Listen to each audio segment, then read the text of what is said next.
Good morning or good afternoon, wherever you are. Welcome back and welcome in. I feel like my mic is a little. Welcome back. Let me see if I can't fix that a little bit. Hello, hello. What's going on here? Am I low to you guys? Let me know. I feel like my mic is a little weird. How's that? Hello, hello. It's staticky?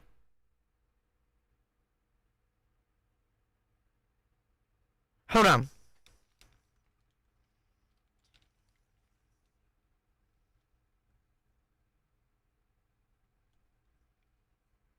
Oh.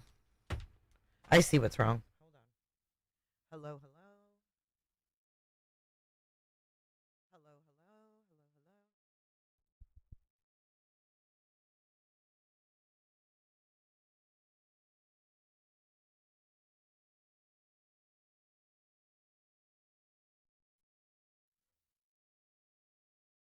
Is it better now? Or is it you can't even hear me?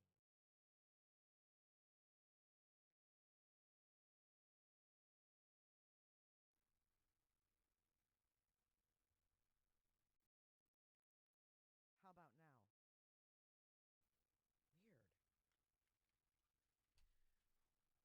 Hold on, I have to fix something. Give me 2 seconds. It is plugged in.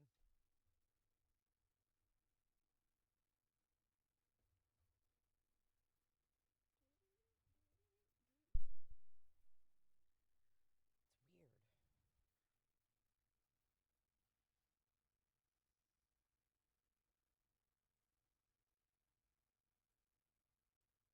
How about now? Is it still low? It is really low. Hold on. Hello, hello. Hello, hello. Hello, hello. Is it still staticky?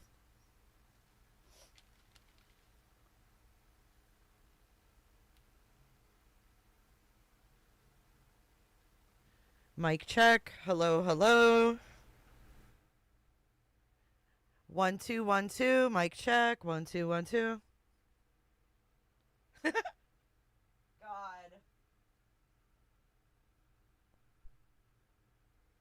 Mic check. 1 2 1 2. Testing 1 2. Testing 1 2. Testing 1 2. 2 by 4. 5 by 5. 3 by 3. I sound far away, don't I? Okay, hold up. Mic check. 1 2 1 2. Hang on. Hello, hello. Something's wrong here. Something is wrong here.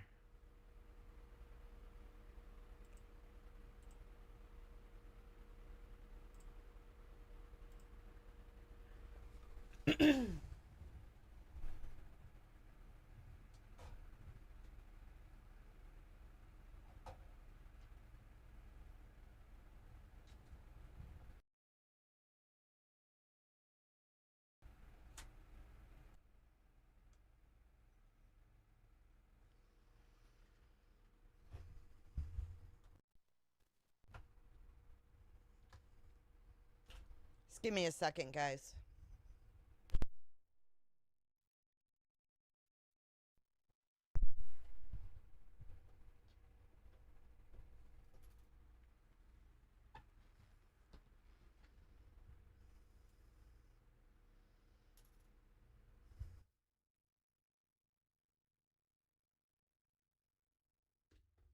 Hello, hello. Now it's super low again, right?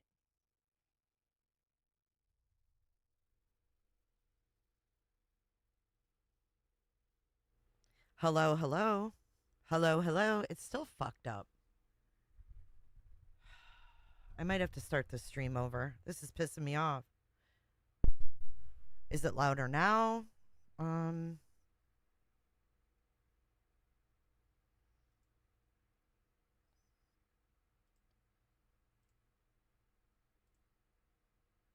I need more gain. Like, how about now? Is that better? Did I fix it?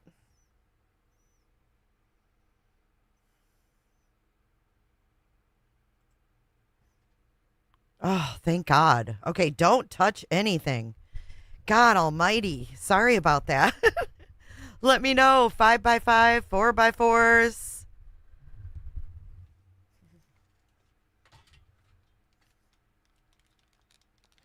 Well, I'm glad you guys can hear me now.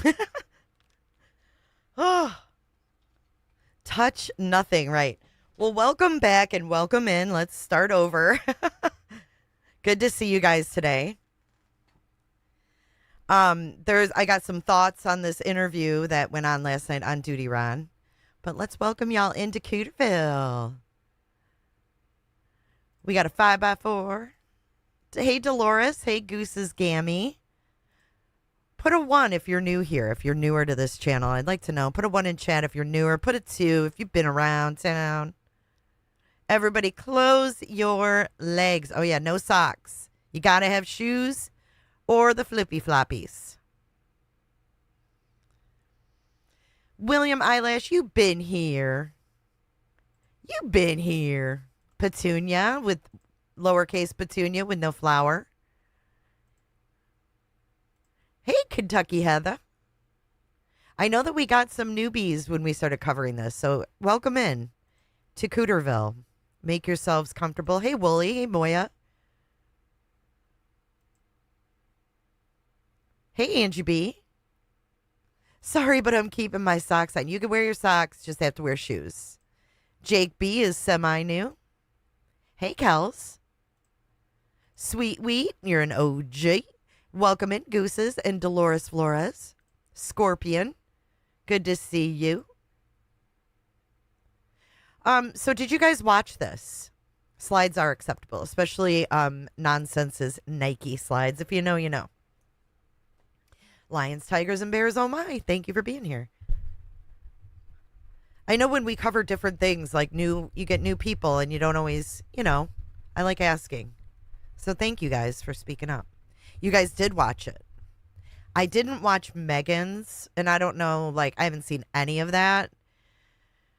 So, I don't know. I don't know if I'm going to cover that or not. I have to kind of look at it. It's totally one-sided, but I do have some things to say about it. Right, Scorpion. So, what we're about to watch, if you're not familiar with these guys, I'll introduce you. You have Duty Ron, who is, he says he's a New York PD retired detective. And then we have Ed Wallace, CSI detective, first grade, retired NYPD. And I haven't watched Duty Ron in years. I've known Duty Ron since before YouTube. I don't know if anybody knows the history there, but I'm going to give you a little history lesson. Duty Ron streamed on Periscope before YouTube had live streams. And he was friends with an ex-friend of mine named Oni. And that was how I met Duty Ron back in 2018. Then he came to YouTube in 2019 with Oni. I haven't had much contact with Ron since those days except for the one time that he called me, because I did have his number from back in the Periscope days for whatever reason. I think me, him, and Oni did like a 3-way call one time or something. But anyways, what was I saying? Oh, he called me on the phone. I think it had to have been in 2022 or 2023. He called and to let me know that I used a clip of his on TikTok and did not give him proper credit. That was the last time that I spoke with Duty Ron. I think the guy's petty. I'm not telling you not to like him. You're free to like who you want. But I do, with my experience here on YouTube, always share my own personal stories so you can make up your own mind. So that's who he is. And I don't know this Ed guy, but I wasn't too impressed to see them gang up on a 20-something TikToker that they don't even know, that they haven't spoken to, and they haven't gotten both sides. What's up, Poco, Bayou Babe, Dr. Babe? You have Jake B? It wouldn't surprise me. So, yeah, I don't know, Melanie Little. I don't watch those people. I don't. There's too many YouTubers that just pop on the scene. I'm not interested in that. But anyways, that is you remember me on Periscopes? Yep. You guys got to stop being crushed by creators. Let's talk about this for a second. I could create a whole new channel. I'm going to give you a scenario. I could create a whole new channel with a whole new persona and a whole new genre and say I am Jennifer Youngblood. What could I do? DJ for celebrities. I have DJ'd all of these things for celebrities, and I'm here to tell you all about these celebrities. I mean, something stupid like that. I mean, I'm just pulling something out of my ass. Right? And then I could tell you all these stories. And I could even have pictures from all these events.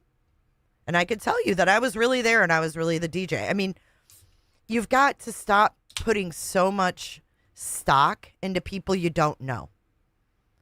Because not everybody is who they seem.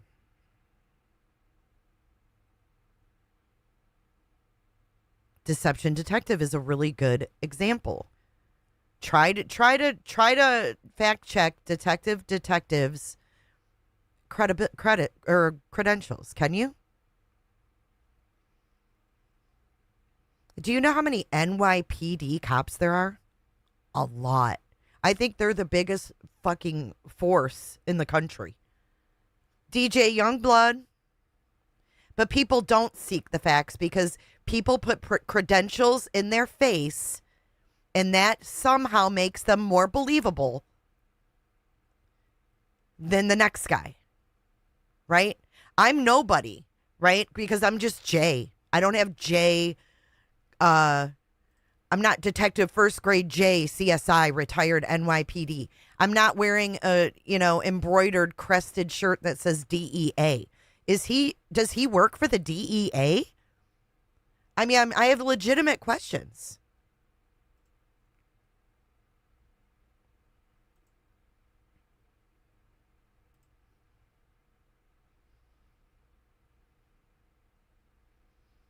Right, and then you try to fact check and you're a stalker.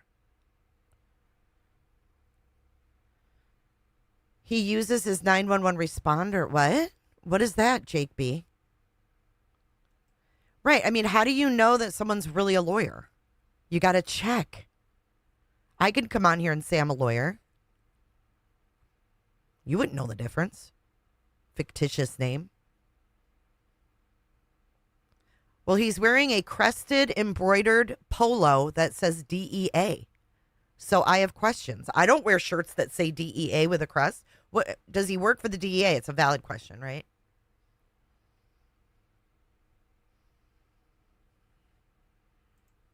Pearl Strand, right. We see the credentials and we're blinded by the credentials. Just be careful. It's okay to question people. And if you question someone and they get defensive or mad or block you, then you might just be onto something. I looked up Lawyer You Know's website. I'm not stalking, just checking on who he is. Yep. Actually, his office is right down the road from me. I've never seen it, but I've never tried to.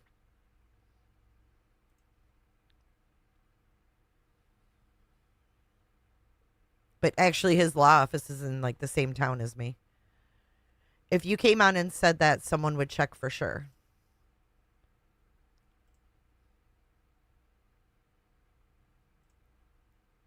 I admit to giving more credence to true crime people who just make videos and rarely go live. Oh.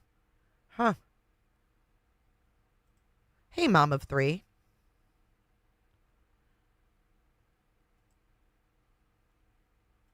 Right, Feminem. Right. I was questioning and asking proof in Megan's and was blocked. Interesting.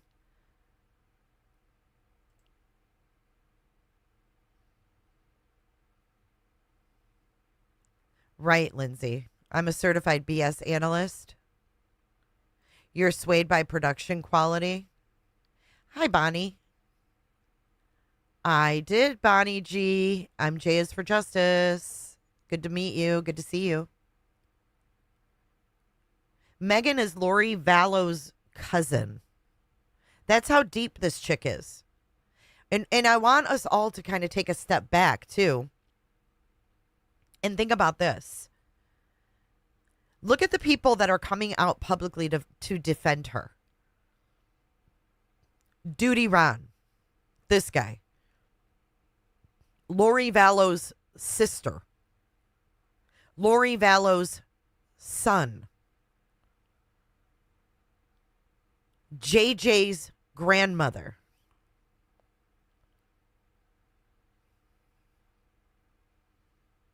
Who else is coming out in her defense? Oh, Grayson. Sorry. Grayson. Who else? Show me anybody else who's coming out defending this woman. Lori Vallow's fucking family. What?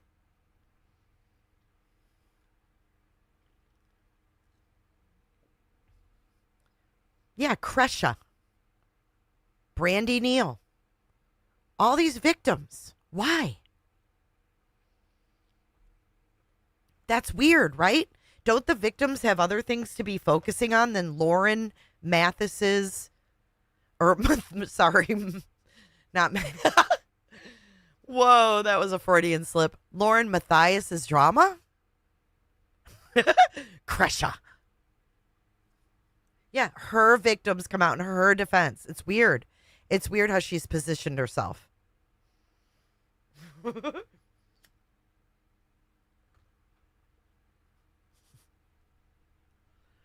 Right. Susan Hendricks, former host at HLN, states the following. You don't know who Lori Vallow is? Well, she's in prison for killing her kids. Right. Where's the colleagues coming out of the woodwork?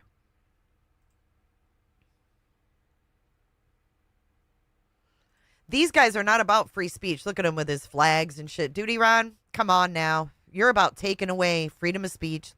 You're criticizing a woman half your age. Stop it. Let's get into it, guys. Let's do it. Let's do this. Do it, lady. Because we do share a lot of similar subscriber base. So a lot of our people follow her and vice versa. Lauren, thank you for coming here and thank you for... I skipped his big, to do in the beginning. He just went on and prefaced it with all these horrible stalking stories, etc. Taking the time out of your family life to come and talk to us about this. Absolutely. Well, I taking time out of your family life. I mean, let's face facts. She had to be forced by her husband to go home and trick or treat from Delphi. We all saw this publicly. First off, just want to thank both of you for having me. Honestly, it was clearly very overwhelming to do. I'd never wanted to do it. I was clearly very emotional. Felt like my hand had been forced, and I didn't really know how to then appear back on YouTube, which is my work and what I do. And so I just want to first off thank the Duty Ron Thank channel for you, being just Sherry. a safe space for me to like come back on and break the This is her safe space. silence after that marathon. So thank you to my friends, Ed and Ron. So I'm doing okay. I'm back home with my husband, John. We're okay. Oh, by the way, the dog I found out is her assistant Grayson's therapy dog. And I still can't decide if she's in the hotel or if she really is truly back at home. We feel good. I still feel very scared. I know that I feel like I took my power back, but I also I'm still in the like, what's next? You know, I know that a lot of people are now doing lives about my life, and so I'm just hunkered down and with my family. I'm very grateful to be with them, and yeah, grateful that you called and reached out. And for everyone, I guess I want to say too, like, thank you to everyone that's reached out, creators, gems, everyone. We are getting the emails. So she says that Duty Ron, yeah, her therapy dog. She said that Duty Ron reached out to her. Thank you. We did a little private Patreon. Will be, and I'll be back on YouTube after this. But thank you for allowing me to have a place to just come back and say hi. I'm okay. It takes time, Lauren. This is, bless you, Ed. This is not a normal thing. Look, No. look, we as law enforcement professionals, we're used to dealing with this. You know, I've responded to arguably thousands of domestic incident calls. Yes, she did, Scorpion. I got a clip of her Patreon live, and her and Dr. John are laughing.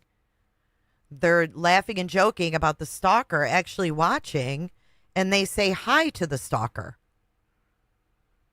But I guess they feel it's safe to taunt as long as it's behind a paywall. Ed, same thing for him. But what we mentioned and what we can bring to this conversation is that the escalation of this and how this can spiral out of control. I want to just validate your fears. I want to say that, you know, as a mother, you as a mother, me as a father, and your husband, obviously, Dr. John, as Okay, and I want to point out too, they're talking about her being a mother, right? Yeah. Why don't we talk about the trauma that she has put out there about her son? a dad, your first, you know, instinct is to protect your family and protect the vulnerable, your son. And you know, I have questions. I have a lot of questions to ask you. And you're allowed to ask them. Do you want just to like make it fair? If you ask a question that I don't want to answer, I'll say I don't want to answer it. So I'm a journalist. Like, I can handle questions. Ask away. I'm sure a lot of people are curious. Go for it. And I have some questions for you too. As law enforcement, I'll have questions for you too. So I hope this isn't just be a conversation among friends. Yeah. I think there are a couple things I want to clear up. She's talking like Julia. Just a conversation among friends. I think one of the big fair criticisms I've gotten, or questions that I've gotten, maybe not even a criticism, but a question, is I cover criminal cases. I cover people's pain. It is true. I try to do it ethically, but crime is pain. And I cover trials and criminal trials. What is different with mine being live streamed? And I think I want to explain that the reason that civil stalking injunctions are not live streamed would be the same reason, or even reported on, would be the same reason that a child custody battle wouldn't be live streamed, or anything that has to do with really someone trying to escape an abuser, which is coercive control. Right. You know, you've got intimidation, coercive control, things that you can speak to, fears of escalation, fears of people that don't like me finding out, and, you know, it escalating, getting bigger. Oh my God. If you were worried about it getting bigger, why'd you drop the fucking RO? And bigger to where it potentially becomes a more concerning, frightening situation. So the actual idea of a civil stalking injunction being reported on, in my opinion, is just so unethical. I want to point out too, as a journalist, someone with a background, I would never cover such a thing. And on our channel, we would never cover such a thing, just like we wouldn't cover, you know, a child custody battle. So I do want to explain that difference. And yes, though, I also want to humbly say, has it made me rethink even bigger how I'm going to cover crime in the future? Yes, we do try to be victim-centered. We do try to be aware. We do try to victim-centered. You get in with the victims. You got the victims fucking defending you in your day of drama, because you sent out text messages that were unsavory about other people. So now you've got the victims drug into your fucking drama. That is sickening. That is more exploitive than any true crime person I've seen. It's what, we get pissed off because people make things up and put out misinformation about cases. Here we got her so involved that they feel they need to come to her defense. Victims should never feel like they have to come to some YouTuber's defense. That is so fucking unprofessional and crossing so many boundaries. Nikki, welcome to Cooterville. Chris, are you awake? Y'all welcome to Cooterville. Come on in and remember, close your legs. In no shame, she pins every one of them in her 9-hour live. All the victim's family comes in. It's weird. To be careful, and I will continue to do that, hidden true crime, and maybe even become better at it and more empathic. But I did want to explain that difference a little bit because that was a big question out there. What's the difference between a criminal trial and what this was? And people watch civil trials all the time. And I, to this day, I'll never understand why they put in a media request and why they never reach out to me to understand more. But whatever. Yeah. They don't owe you an explanation. See, this is what I'm saying. Law and Crime has not reached out to me and explained. Why do they owe you an explanation? Can someone tell me that? Why does Law and Crime owe her shit? They're a business. Good Lord. My questions was going to be, and you beat me to the punch. It's one of on my list, and I have a whole list here. I have a whole notepad. Do you know why law and crime trials got wind, or how they got wind of this civil case? Because like you said, there are high profile civil cases that we heard of them covering. Johnny Depp, some of these other ones you listed it, you mentioned it in your video that you did, the 9-hour video. Other creators that have a lot of drama surrounding them and their cases where it's a civil case is out there in the news and people are talking about it. The news goes and tries to cover it, gives local coverage to it. But it just seemed like, for me as a detective, I detected something stunk about it. Oh my God. See, this is where I got a sound bite for you, Ron.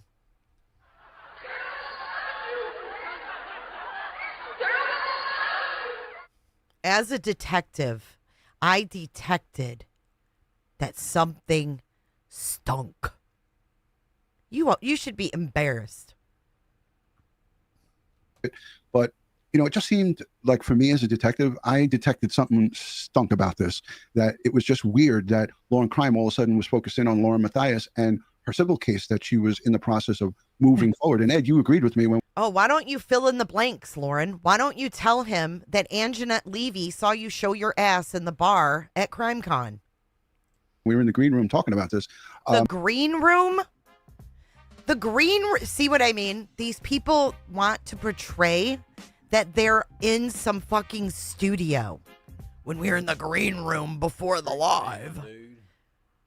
The Real Kells, thank you for your super chat.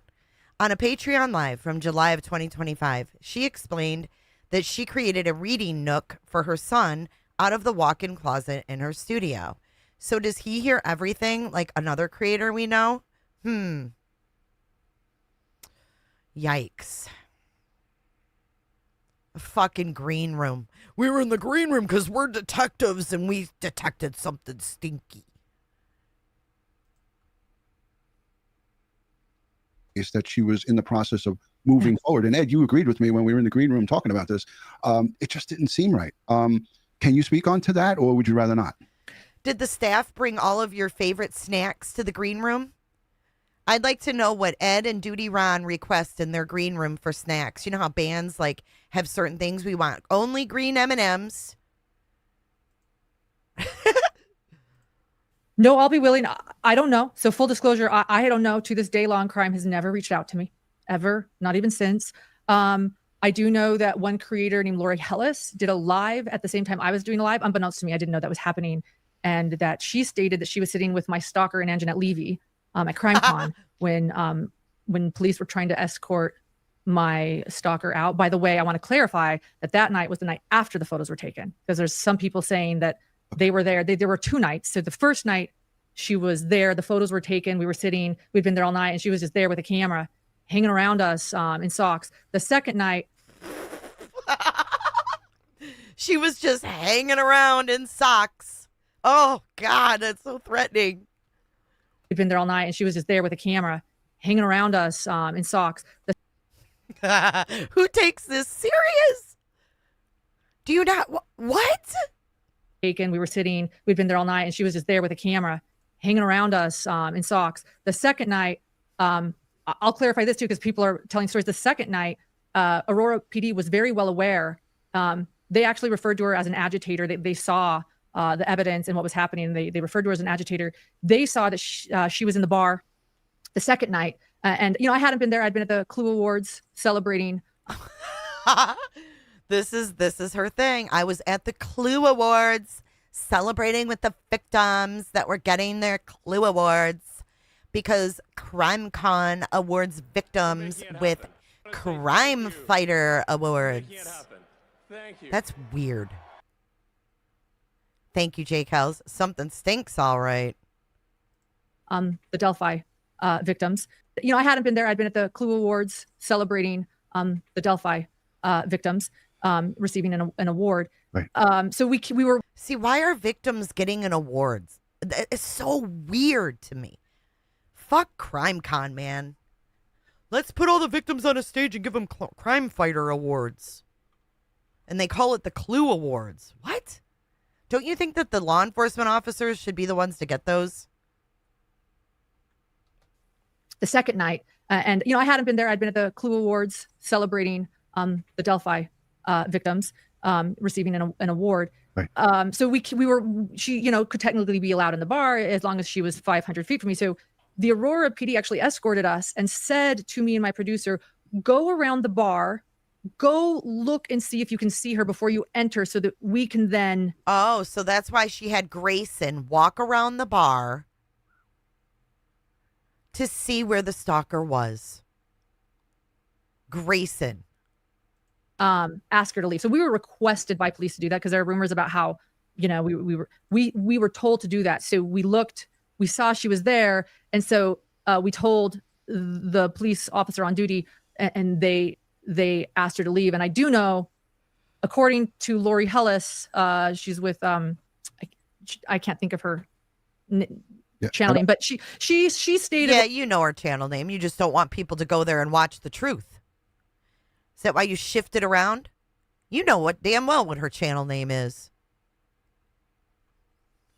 Her to leave. And I do know, according to Lori Hellis, she's with I can't think of her channel name, but she stated while I was going live that she was with Anjanette Levy and my stalker when approached. So whether that's true or not, I don't know. I'm just relaying what one creator stated, but I don't know. I don't want to put any blame on anyone, because like I said, I don't know. Well, it's funny because in her rant, 9-hour thing, she went on to say she had been at the bar for hours. I was just absolutely shocked. And I'll tell you this too, as someone that covers trials, this was very interesting. But we had heard, my team of attorneys and I had heard like 3-4 days earlier that there had been a media request. And when there is a media request, you know this, you find out who's requesting to be pool or what they're requesting. You're like, oh, Court TV is asking to be pool. We'll see, if it gets approved or not. It's in there. It's on the docket. You can see it. And we could see there was a media request, which was shocking. It wasn't on the docket because the judge didn't sign it yet. We couldn't see who. So I thought, oh, maybe it's a small YouTuber, like trying to get in, their hearing. And how would a small YouTuber even know about this shit? You knew damn well who it was going to be. You knew it was someone from CrimeCon that saw you getting this girl kicked out of CrimeCon. They don't want anything to do with you after that because you're drama. Why would a small YouTuber? So our attorneys called the court and said, hey, can you tell us who the media request is for? And they said, we can't actually, because it went from somebody straight to the judge's desk. Yeah, it went from the clerk to the judge's desk like it's supposed to. When you showed it, it had filed on, and the judge signed it. She knew damn well it was either going to be Law and Crime, Court TV, because she knew that Gigi and Anjanette and all of them people were there. She knew that it was not a small YouTuber. She had to have. She had to have.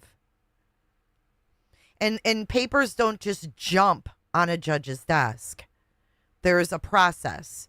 And she's mad because her team of attorneys couldn't get the clerk to tell them who filed it. And to say, we can't see who it's for. I'm like, huh. And so we wrote, which I read on my 9-hour live, a very lengthy reason as to why there should never be media in a civil stalking injunction, and my specific civil stalking injunction, why I'm in danger. And like I said, this is someone trying to escape a coercive control issue. And then I was actually at my attorney's office when it was approved, and they were like, it was law and crime. And so I will never know why they did that. Yeah, they're not checking the Utah civil, and I will never know why they didn't reach out to me and how this happened. Yeah. Y'all, we went into a rabbit hole on Discord last night, and I found her father is on YouTube. He doesn't have a YouTube channel, but I found a video from 2 years ago because he's an activist for prison reform. It was the wildest video. Holy fark. Interesting. I want to switch gears just a minute because, I got a little ahead of myself here about asking about law and crime. But another question that I had for you, and I think a lot of people want to know, and I do believe that you gave quite a detailed explanation of this, is, do you know, Lauren, why this is happening to you? Why and how this started? Can you give a overview to folks who might not be clear on this, is exactly how and why you guys, we just hit 22,000 on this channel. We have 22,005 subscribers. Thank you so much, guys. 22K. Holla. Thank you so much. Started turning, and the turn of events that led to where we are today. Yeah. And then if you want to jump in and tell me why you really think it's happening, let me know. I'm hidden true crime. We're proud to say that we have the hidden motives, but at this point, you being law enforcement, we're proud to say we have the hidden motives. Thanks, you guys. Yay. Thank you. You guys are awesome. We have the hidden motives, huh? The hidden gems, the hidden motives. Hidden, and they've hidden the true crime. Total leakage. Yeah, she can have the Stearns parents on to talk about Madeline Soto, but God for fucking bid anybody stream her hearing. Maybe you can help me understand, but I can say in general, the TLDR, for those that they can't handle watching a 9-hour live stream, is I have a business that was growing, and was until you acted like a fucking drama queen. I had contract workers, and one of them quit unhappy, and then I had another contract worker. No, Jay from Guilty of Crime is not law enforcement. Who said that? Who I then terminated. And then I had them, then I had the friends, and then there were friends. Two contract workers. Like I should say, the stalker was also a contract worker. Although oddly, she says on her TikTok accounts targeting me that she was just an ex-friend and never a TikTok worker, but I have plenty of invoices showing she was. And so you've got two ex-contract workers contacting another ex-contract worker, and then you've got the stalker that's actually reaching out to every person I confided might have a beef with me from my past, and they're getting a larger and larger group together.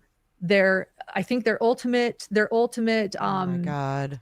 thing of power is that in private conversations I said mean things about people, and that they have the receipts and that they know. And then what this group did is then start reaching out to other people to join the fold. Thank you. I call it a whisper campaign. Where she's calling it a whisper campaign. We got a whisper campaign. Let's whisper. Chandelier and Sigs. Thank you for 2 months of cootership. You watched the Mormon show and it made a lot of sense. Nope, she won't. Some people will never change.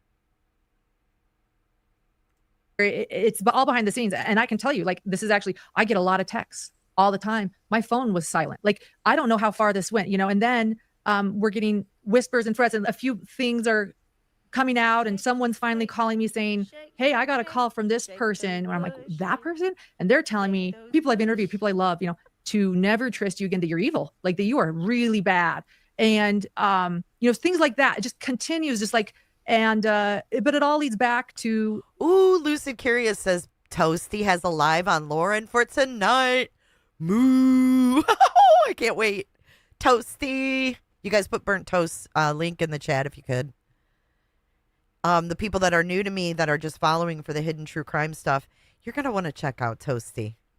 What I just told you, ex-contract workers, that all roads lead back to the ex-contract workers and their friends. And then, it just goes bigger and bigger. No one reaching out to me, by the way, not even Law and Crime, and getting bigger and bigger. They don't owe you shit.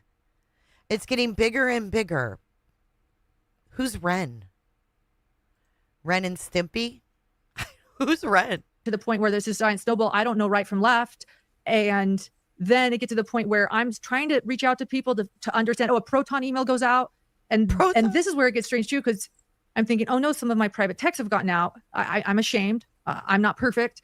It's embarrassing. But then there's a Proton email that goes out, meaning Proton is a protected thing where it's anonymous, and it goes out while I'm covering the Brandon Boudreaux trial, Lori Vallow representing herself, and it says that I've talked shit about all these people that actually aren't people I've talked shit about. So now I'm like, oh my God, girl, you are messy as fuck. What? Talked shit about all these people that actually aren't people I've talked shit about. What did you do? Go back and read and make sure? What? So now I'm like, okay, now it's a smear campaign. This isn't actually even what I've actually said. Okay, I haven't talked shit about these people. One of them's like my best friend. So I'm like, what's going on? So that's happening. I'm trying to reach out to people right and left to figure out what's going on. And then no one will pick up my phone calls or talk to me. So Thanks, my producer Penny. reaches out to a creator. So then she's got Grayson. Grayson's doing all the dirty work. Grayson's walking through the bar to see who's who and where's where. Grayson's calling producers. She's got Grayson doing all this dirty work. Unbelievable. Calling the cops to report extortion. Her phone was silent because nobody wants to hang out with you. God. I never heard of him. I'm old, Captain Kurt. Right and left to figure out what's going on. And then no one will pick up my phone calls or talk to me. So my producer reaches out to a creator who says they want my head on a platter and that I better brace myself because it's going to go viral and it's bad. And oh my God. A figure of speech. She's imagining her head being severed off. Girl, what goes through your head?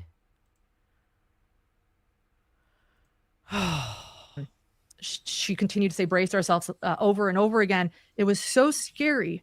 Again, with my phone being silent, no one talking to me.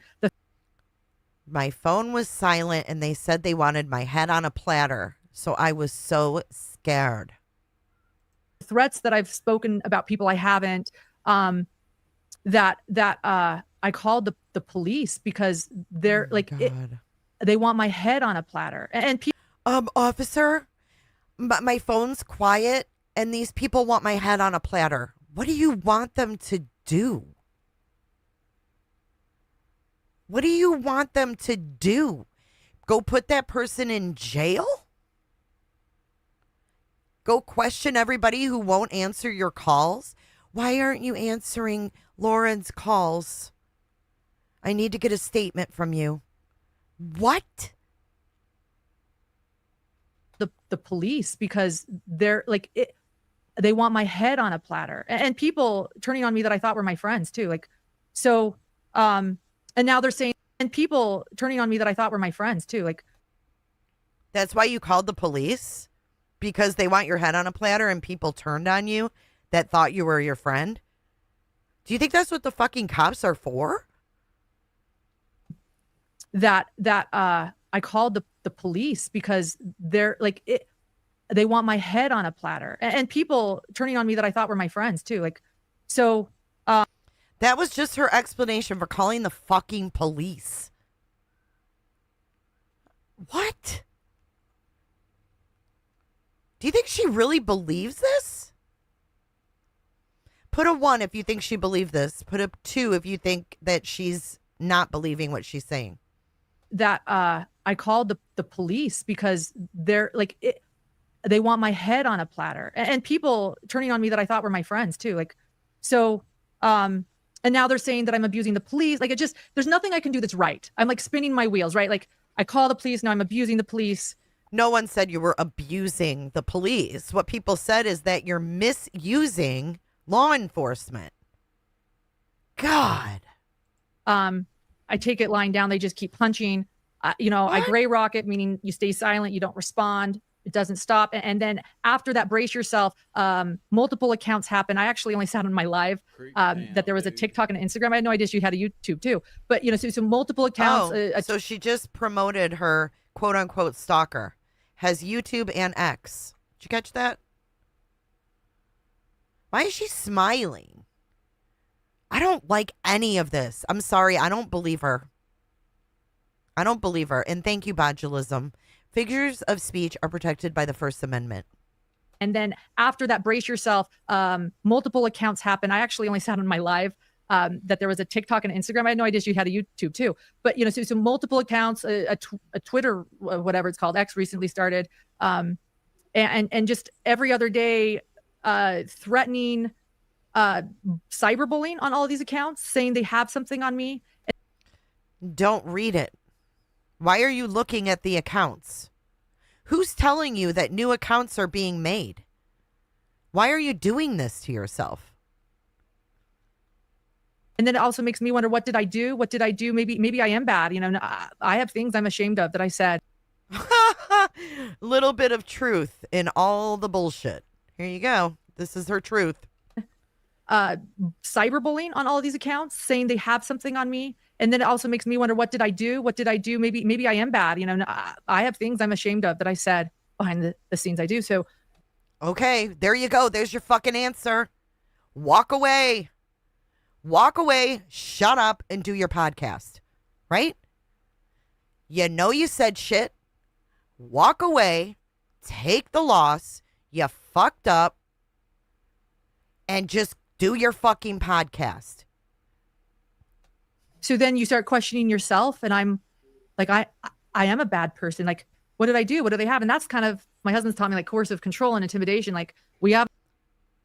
My husband's telling me coercive control and intimidation. The receipts. A lot of people have been saying for about 5 months they've got the receipts. But just repeat it, and it's been going on for. Okay, and if they're not releasing them, why are you still worried? And where's your finger? What's up with her finger right there? Why are you worried if for 5 months they've been saying they have receipts and they haven't produced them? Why are you scared? Let it go. Fuck's sake.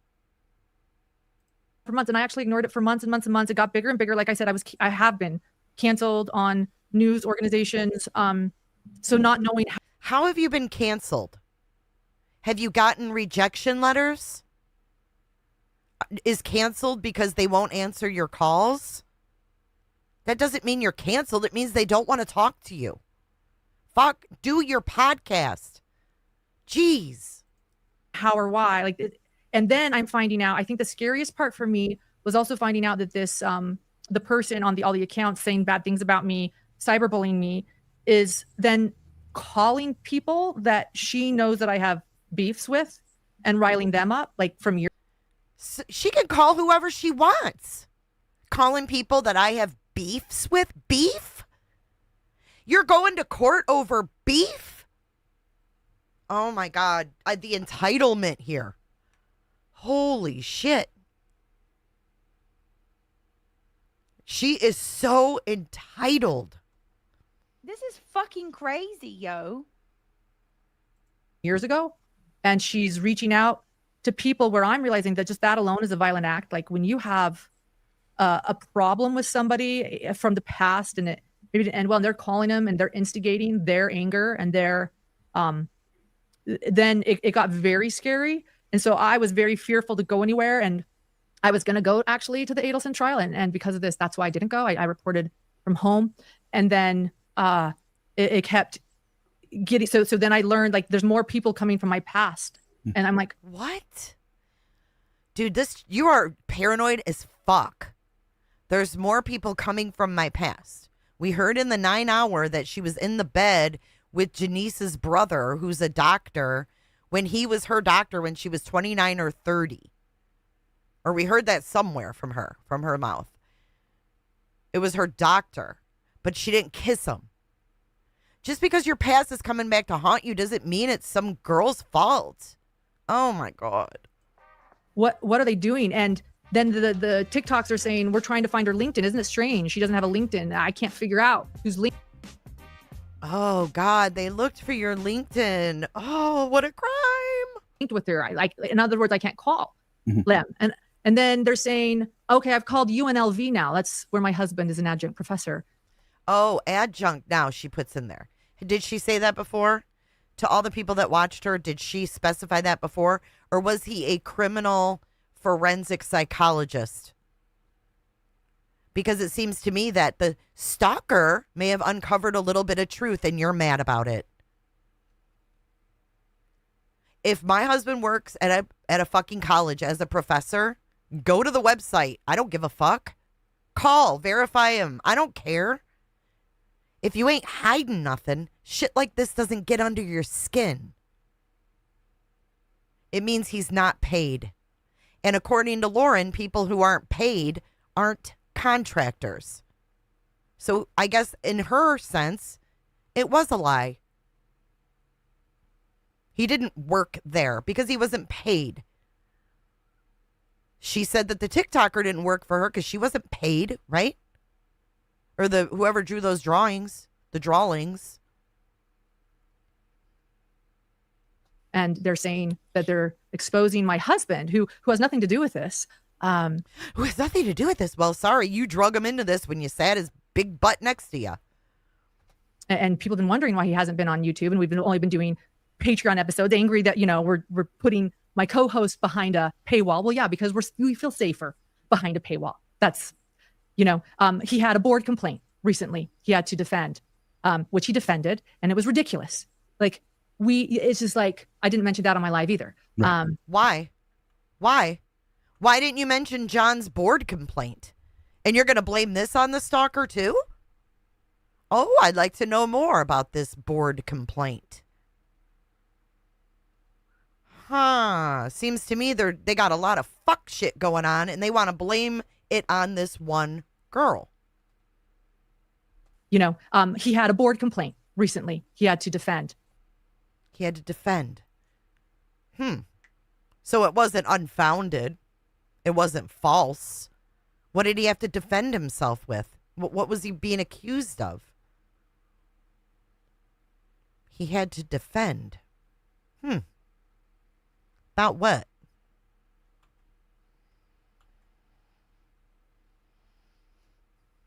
The paywall. That's, he had a board complaint recently he had to defend, which he defended, and it was ridiculous. Like, If it was so ridiculous, why'd you have to defend it? I would think that a college would investigate first and foremost, right? Wouldn't that be the first part of a formal complaint to a college would be an investigation? Thank you, Vintage Mama of 3. Funny thing is, Lauren did to Gigi, Lori Hellis, and many others what she is accusing Christine of. Thank you, Vintage. I don't know her drama with Gigi. And unfortunately, with their affiliation with Law and Crime, they probably, her and Anjanette won't say shit. You know what I mean?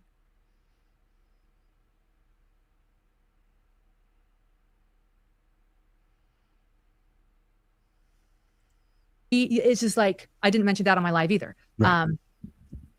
There are more Patreon emails. There's more stuff going on. I mean, I know that I covered it for 9 hours, but I didn't cover everything going on. You know, and it. Oh, you mean reported to the state, not the university. Oh, BJ. Okay, I misunderstood that probably. The psychology license board. I wonder what state he's licensed in. And then you can't explain it either. Like, I'm not this person. So you know, I don't know. I don't see. I'm already. It's so hard to explain, which is why I did a 9-hour live. I'm like, no one can believe this, and my fear, unless if I was gonna say it, I had to. Nah, you came out for 9 hours. You didn't feel unsafe doing that. You should be doing follow-ups to the public. You guys are hiding. That's why you made your name Hidden True Crime, because you've hidden things your whole life. That's why that came to your mind. I would have never thought of a podcast on true crime called Hidden. Like, what are you hiding? People tell you who they are sometimes in mysterious ways. Nevada and Utah? It would be Nevada. To say it, you know. So I spent Can I jump in here and say something? hours saying it. Yeah. Okay. You know, for people saying that, oh, this isn't restraining order stuff, that this is just mean girl behavior. Well, I'm sorry. This is beyond mean girl behavior. They have What is this guy's logo for? Is that his channel logo? crossed the line into the criminality. Okay. Constant threats, emails, text, videos, and so forth. The crime there would be aggravated harassment. Yes. Okay, contacting other people and from the past that may have had a beef with Lauren and so forth. Now we start getting into aggravated harassment and conspiracy. Okay, then making any type of threat over the internet, besides is a federal crime, and we're talking about making terroristic threats. Okay, I mean, if this was a beef between an employer and a contractor, well, we have legal ways to deal with this in civil court, okay, or criminal court, depending on if there are being crimes are being alleged about an employer contract with a contractor. Okay, now if this was some other kind of beef, okay, well, Dude, this guy's a cop. He's not a lawyer. He's not a prosecutor. taken that beef to an unreasonable level. And he hasn't seen all the evidence. So this is so irresponsible, in my opinion. Garden Glitter, I feel like this lady has been super sheltered her whole life. This is all about reputation, in my opinion. She's pissed, not scared. I agree with that.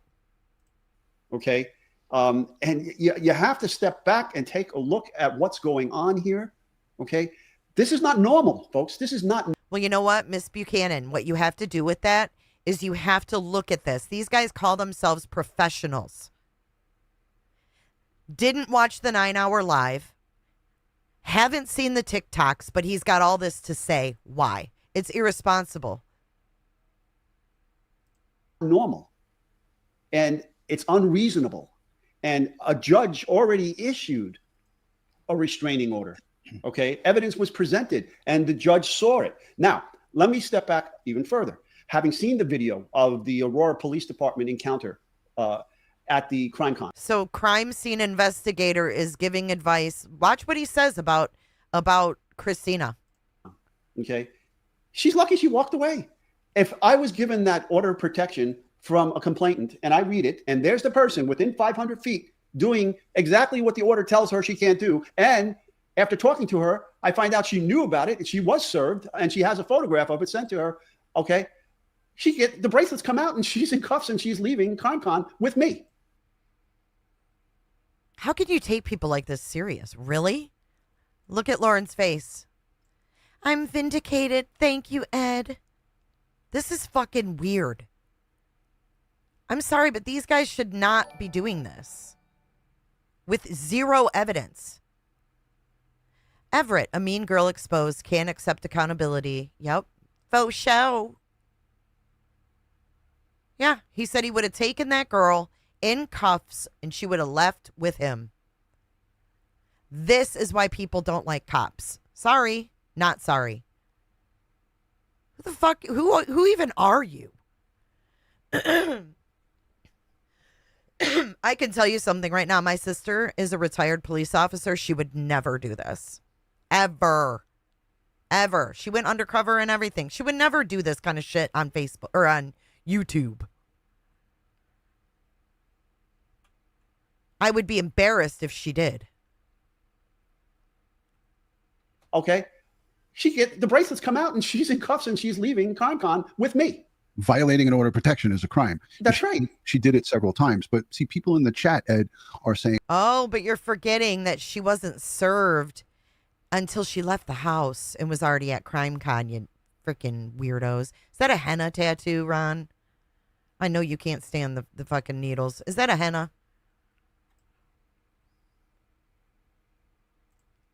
well, I didn't see or hear any threats.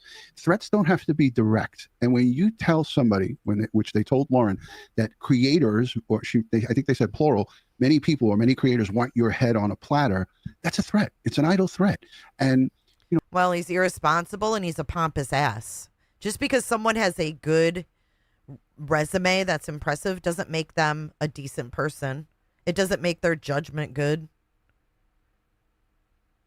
Doesn't mean shit. Lots of experience. You could still be corrupt as a motherfucker. Why is he siding with this without any evidence? Not impressed. He probably would, BJ. People don't understand that you can't just go around saying, we're going to ruin you, we're going to do this. And the amount of not only psychological torture we saw and heard Lauren talk and get so vulnerable on that live stream, that 9-hour live stream, she talked about harming herself. I mean, this is not something that she had to share with everybody, but she wanted to share it to show you with full transparency the enormity of what these events are doing to not only her, but her entire family. Her husband's blood pressure raising up, her son asking. Oh, but that has nothing to do with his board complaint, right? Fuck. Go into more detail about the board complaint. Inquiring minds want to know. Questions. This is not regular, normal, good human behavior. This is beyond it. Ed, now, Lauren, the incident at the bar restaurant with her videotaping your party, okay? She was well within 500 feet, okay? Yeah. This occurred after the police confrontation at CrimeCon. That night. So she knew she was given a break by the police. She knew about the restraining order, the order of protection. And then that night she goes out and violates it again. Now, any reasonable person looking at this should understand this is not reasonable behavior. This is not normal behavior. That something is wrong here. Okay. And she could have been arrested in the bar. Yeah. I also want to point out that she also posted that day. This is how subtle it is, how vague. No one else would notice, but she knows that I'm watching, right? Because I've filed something. So how vague it is. She posts on the TikTok targeting on me, or all the accounts, her smiling and the lyrics to Worms, which is an Eminem song. Go look up the first verse. So I don't want to misphrase it. Google it and read the first lines of Worms. So after she was served by Aurora Police, shared her smiling, doing a verse of this song, then showed up in the bar. She didn't even play the lyrics that she's talking about. And do you see the words? Something about the plaintiff. I think. I'm gonna play it if you don't mind. Is it okay if I play that TikTok? Yeah. Okay. All right. If you don't want me to, I won't. No, go ahead. Look, this is her entire TikTok. I went and showed Ed before we went live. It's like almost every one of her created TikToks on that account, or indirectly, or she doesn't mention you by name, and that's where people are getting caught up. Ed, I know you might have something to add to this. This girl, Christina, does not mention Lauren by name. But everything that she's doing has to do with her. She soured up that she was let go from her contracting duties with Hidden True Crime, and she didn't want to make a clean break. She wanted to say, hey, I got these conversations. And you were honest enough to admit, hey, sometimes, I did say she was annoying. You know how many times I say my producer, Kristen, annoys me? I say it like maybe 3 times a day. Who cares? Lauren, what are you doing? Are you texting? What are you doing? Conversations. And you were honest enough to admit, hey, sometimes, Who's handing you something? What are you doing right now? I did say she was annoying. You know how many times I say my producer, Kristen, annoys me? I say it like maybe 3 times a day. But she annoys me and I love her, and she knows it. Are you watching this down here? So we have this open line of communication. So if I were to inadvertently fire her and say, hey, you're done with me, she could show you a bunch of messages of like, hey. That was a phone. She was texting somebody. Look. If I were to inadvertently fire her and say, hey, you're done with me, she could show you a bunch of. She's handing Grayson the phone. messages of like, hey, Dirty Ron told me to stop it, or had a certain conversation. I'm not with even me. listening to This you, is what Ron. happens when you have a relationship with someone who's working for you. Look at the posture here. Look at the shoulder and the head tilt. But I want to point out that while that was a certain part of the song, the beginning of that song, the lyrics are shoot the bailiff, karate kick the plaintiff. Is that what Grayson handed over so you could read, you could remember the lyrics? That part's not even in the TikTok. Shoot the bailiff, karate kick the plaintiff. Okay. Beginning of that song, the lyrics are shoot the bailiff, karate kick the plaintiff. Yeah. After I served her. Yeah. So, but nobody's going to pick that up, but I am. Yeah. The people sitting her at CrimeCon in the bar when she's like, I didn't do anything. I'm being attacked by a public figure. I bought my ticket here first. This is so sad. Yeah, Aren't let gonna me see that. talk about that from a law enforcement standpoint. It doesn't matter when she bought her ticket. Okay, the order was in place, signed by a judge. Okay, once that order is signed by a judge and in place, the fact that she bought a ticket a year in advance or whatever the case may be is meaningless. It has no weight of law. She's committing a crime by being within 500 feet. Hey, doofus. Don't care what your resume says. Did you read the fucking police report? Did you read the fucking police report? Do you know that they called the police for extortion? And then she said that she was hacked, and then in the next hour she corrected it and said she wasn't hacked. Did you see the police report where she admitted to giving multiple ex-employees her passwords? Sir. Oh my God, Pines. Woo! The Bingo fact that she card. bought a ticket a year in advance doesn't mean shit. Okay, she was served. She knew what she wasn't supposed to do by order of the judge. She violated it. End the story. Oh my God. Why don't we get one on Eminem too, huh? Life jacket. Ooh, excuse me. Life jacket. I just burped. I'm so sorry. I never have done that before. I want to point out too that I did not share. I did not share her TikTok account with you guys. You went and found it on your own, right? Judy Brown? I did not. No, Grayson did, right? Is that why you looked over at Grayson? Watch this. I did not share it. Looks to her right at Grayson because Grayson sent it. You want to bet? Watch. Share her TikTok account with you guys. You went and found it on your own, right? Judy Brown? Mm-hmm. Who do you think? I did not share her TikTok account with you guys. You went and found it on your own, right? Judy Brown? Uh-huh. Did you see that? I did not. No, you. Hands clean. Hands clean. Always. You definitely didn't share it. You definitely didn't share it. I found it because, look, all you have to do is a little detective work, and I wanted to know. All you have to do is a little detective work. His detective work before told him that something was stinky. Now his detective work had him find the TikTok. Dun, dun, dun, dun. What is it? What's that song? Dun, dun, dun, dun, dun, dun, dun, dun, dun, dun, dun, dun. Fucking Mission Impossible. Do-do-do. Do-do-do. Do-do. Ron found the fucking TikTok. Good old-fashioned detective work. Look, all you have to do is a little detective work, and I wanted to know a little bit about, because I want to be able to see a little bit of the other side of it, and I wanted to actually see what you were talking about.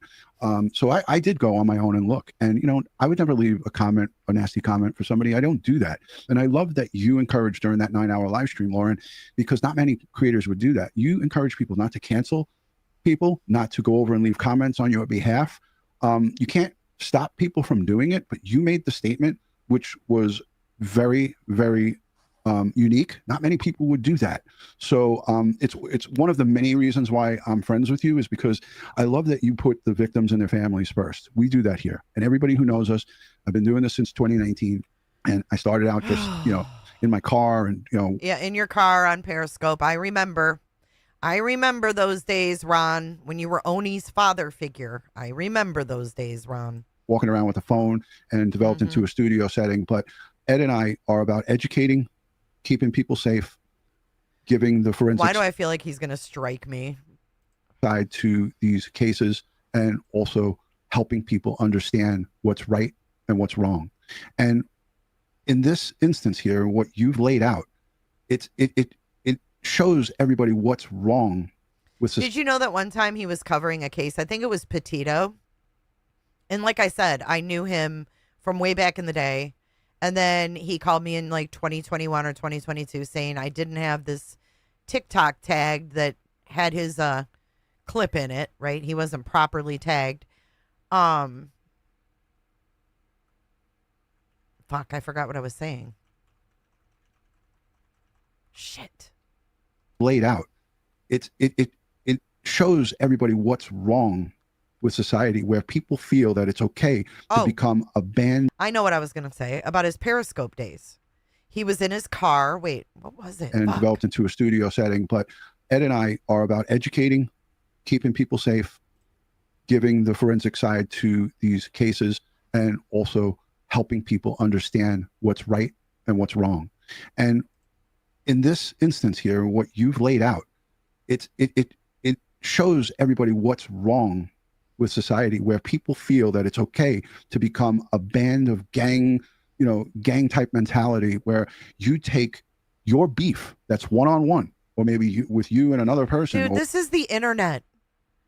This is the internet. You're giving the most horrible advice. Grow up. You fucking turn your head and ignore it. Everybody gets hate. Everybody has people that don't like them. Or whatever the case may be, it's a small grouping, and now make it into a whole big bunch of people who are now, slandering and trying to, get your husband in trouble with his employment or what he does. And, none of it has worked, but it just goes to show you that, the steps that people will take is just so ridiculous. This is childish high school stuff, Can I ask, as law enforcement, like knowing that you went and you looked and you found it on your own?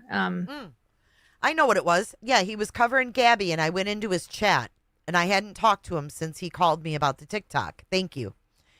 And I was blocked. I never even chat in there. He had me pre-blocked. And that made me think, why would he block me? Because he never wants me to comment. He never wants me to say, I remember him from Periscope days. I can't believe I was pre-blocked. It says a lot. I mean, I guess I could use a little bit of validation. I mean, what did you guys think when you saw her accounts? Ed, I'll let you go first. Oh, what were your thoughts as far as law enforcement? What you thought when you saw her accounts? Here we go. Mr. Responsible here. It's not normal behavior. Okay, there's something wrong. Okay, and I believe your name is hashtag attached to these. Yeah, okay? That's true. It's true. Anyone can find it. All they have to do is type in Lauren Matthias on TikTok, and I actually think her videos are the first ones that pop up because she does hashtag my name. So why is it linked if it's not associated to you? That's exactly what I did to find it, Lauren. Because I didn't know her name. You didn't share her name. You actually blurred her face out. You went extra steps to not dox her fully. Correct. Maybe in a couple. Thank you, Mercurian Sky. All of the papers, there was little slips, and you were like, "Oh, oops!" But you took that extra step to protect her identity, which most people wouldn't. They would be like, "F you! I'm just gonna. Here it is. Everybody can go see it." So I searched your name in the search bar of TikTok, and all of this stuff came up, and all of the other, as I call them, jagaloons. These are adults who act like children, are on there. You're a jagaloon. You're acting like a child right now. You're acting like a child who's talking to a little kid in elementary school. Stop it. Stop it. Saying their piece about you. And, the funny thing, Lauren, is there's a lot of people who will talk, and Ed and I get it too. You're not alone. We get this stuff. Where people... They do. They totally think they're better than us, Lana. That's what I'm saying. It's sick. We're all YouTubers. Know nothing about us. I had just yesterday, I'm fighting cancer. I'm fighting all of these little side illnesses from lymphoma. And I'm going back and forth to Sloan Kettering Cancer Center, and I haven't done live streams like in a month, steady. And I get back into it just last week, and someone leaves a comment. What do you do with all your super chats and your money? Do you donate it to anybody? Do you give it to anybody? Like a nasty comment, somebody who never left a comment. And I just simply responded as like, you obviously don't know me, because I donate so much of the money that I make here to people who need it and to good causes like EquiSearch Midwest, who search for the missing. What does this have to do with your super chats, dude? I mean, you're trying to say, oh, I get hate too? And you respond to it, of course. Remember when he was streaming a live trial and his fucking headset died, his Bluetooth headset died, and his mic was hot, and he was like, join Judy Ron to get Christmas memberships. Remember that? And it was over the court fucking Zoom. Oh my God, that was so embarrassing. I donated over $20,000 to them. So, like, not to get off of this topic of you, is just that I'm trying to make a point that people come and attack us, and they don't know anything about us. So a lot of these girls. Welcome to being a YouTuber, where people attack you and don't know you. Who cares? Hey, Richard, who gives a fuck? You don't know them. That's the ding, ding, ding part of it. Oh my God. Who are saying shit about you and talking crap about you have no idea. They don't know me. They don't know me. At any time getting. Didn't he defend Adventures with Purpose too? When they had their fuck shit going on? To know you, they're just like mob mentality. Oh, Christina, or this one said this and that one said this. Oh, she's bad. Let's just jump in. Ed. Yeah, this is very toxic, and it breaks my heart. I hate to see it. Again, I can't stand bullying. I can't stand stalking. I can't stand any of this. There's no place in a civil society for any of this. Okay. And I mean, I don't understand how it got to this level and how it continued. After she caught a break with the first, interaction with law enforcement, and she, the stuff at the restaurant, and then there's people I see in the. Hey, Jessica, good to see you. Good to see you. Oh, he's about to address the chat. Chat too. I mean, the chat is getting toxic as well. The chat is getting toxic. The chat was not toxic. The chat was asking questions. The stuff at the restaurant, and then there's people I see in the chat too. I mean, the chat is getting toxic as well. There's people saying, well, who was in the restaurant first? It doesn't matter. Do you understand? It doesn't matter. Then there's other people, well, she made a false report. If Lauren made a false report, that's easily verified and would be a crime, and she would be arrested. Is she? No, I don't think so. The judge found what she presented as credible. Yeah. I called the police after learning that people wanted my head on a platter and to brace myself. Oh my God. And then I called the police for an escort in Boise to my car, which then the police officer suggested he write up an incident report for history purposes. So it was his idea, and yeah. Documenting these instances where things happen. And that was a big restaurant. It didn't look like a small little place. She could have been anywhere in that spot so far away from you, or she could have maybe stumbled across you and said, oh shit, I better go the other way. But that's not what she did. And unbeknownst to her, you had a male friend who was there, who was taking those photos Hey, nonsense. of her and provided them to In you. Aurora, Colorado. Yeah. Yeah. Yeah. So thankfully you had people, the good people on your side, because good people don't do this. Oh my I don't God. care. Look, and here's something that I'll put out there in the chat, and Ed and I say this all the time. If you support this type of. Hold on. B in Florida, he's working at Amazon. He's retired, working at Amazon. So when he says he donated over $20K to EquiSearch, is he including sending folks to GoFundMe links? Behavior. I'm not for you, and you're not for me. The internet is a big place. There's millions of creators that you can go and engage in their toxic communities. Have at it. Go there. I know this. I can speak for Like you're so much better than everybody. you as well, Lauren. If you want toxic behavior and you want this negative stuff, you're not going to find it at HTC. You're not going to find it here on Crime Time with Duty Ron and Ed Wallace. And at the end of the day, the people who you thought were your friends, Lauren, like a lot of these news outlets, why aren't they knocking on your door and giving you their platform to talk about this? Why? Because you find out through trial and error when times get tough who really are your friends. You don't have really friends. going to stick by your side. Bing bong. But Stop it. These people aren't friends. You're not friends. You guys are all self-serving idiots. You're self-serving. You're not friends. That's what he always said. He works at an Amazon warehouse. Huh. Oh, look at who's here. Head on a platter just says, did someone call me? On Prime Crime.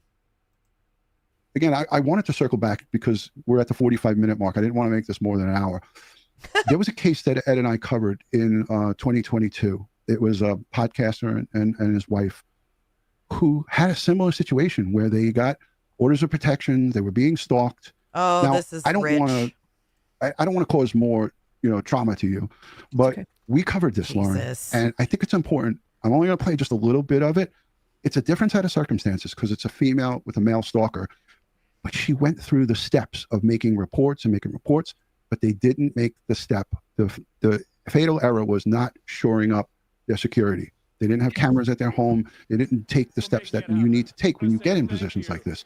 So I want to play this for our listening audience. This is the extreme. This is a real, this is the really bad result. But I think it's important that people hear this because this is what can unfortunately happen when people engage in this behavior, because actions have, your actions have consequences, and that things bad can happen. This can go bad.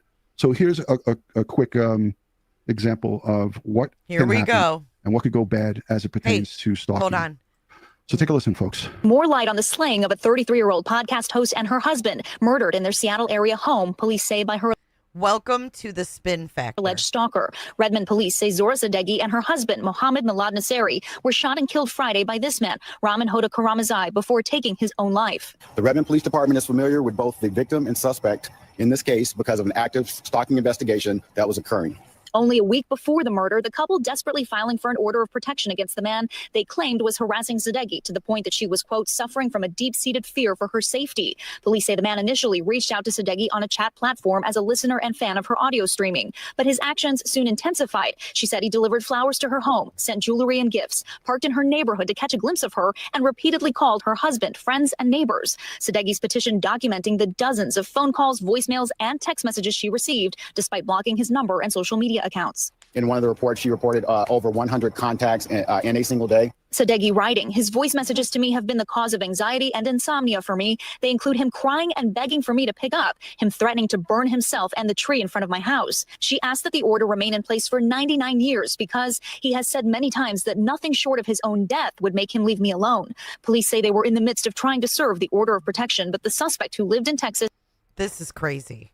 This is absolutely crazy comparison. and was a long-haul trucker, I remember this case too. They had a hard time finding the guy. was difficult to track down. All right, folks. And Lauren, I'm sorry. I wanted to, to give you that disclaimer before I play that, but this is the extreme. And I played that because as I got a new soundbite for you guys. Are you ready? I just added it to the soundboard. Drum roll, please. Brrrr.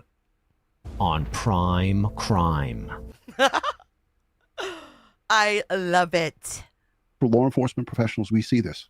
Mhm. I'm not saying that, God forbid you don't wish this on your worst enemy, but this is what solidifies and validates your fear because you have no experience with this. At least not known to me in your adult life. You have never had this situation happen to you to this extent.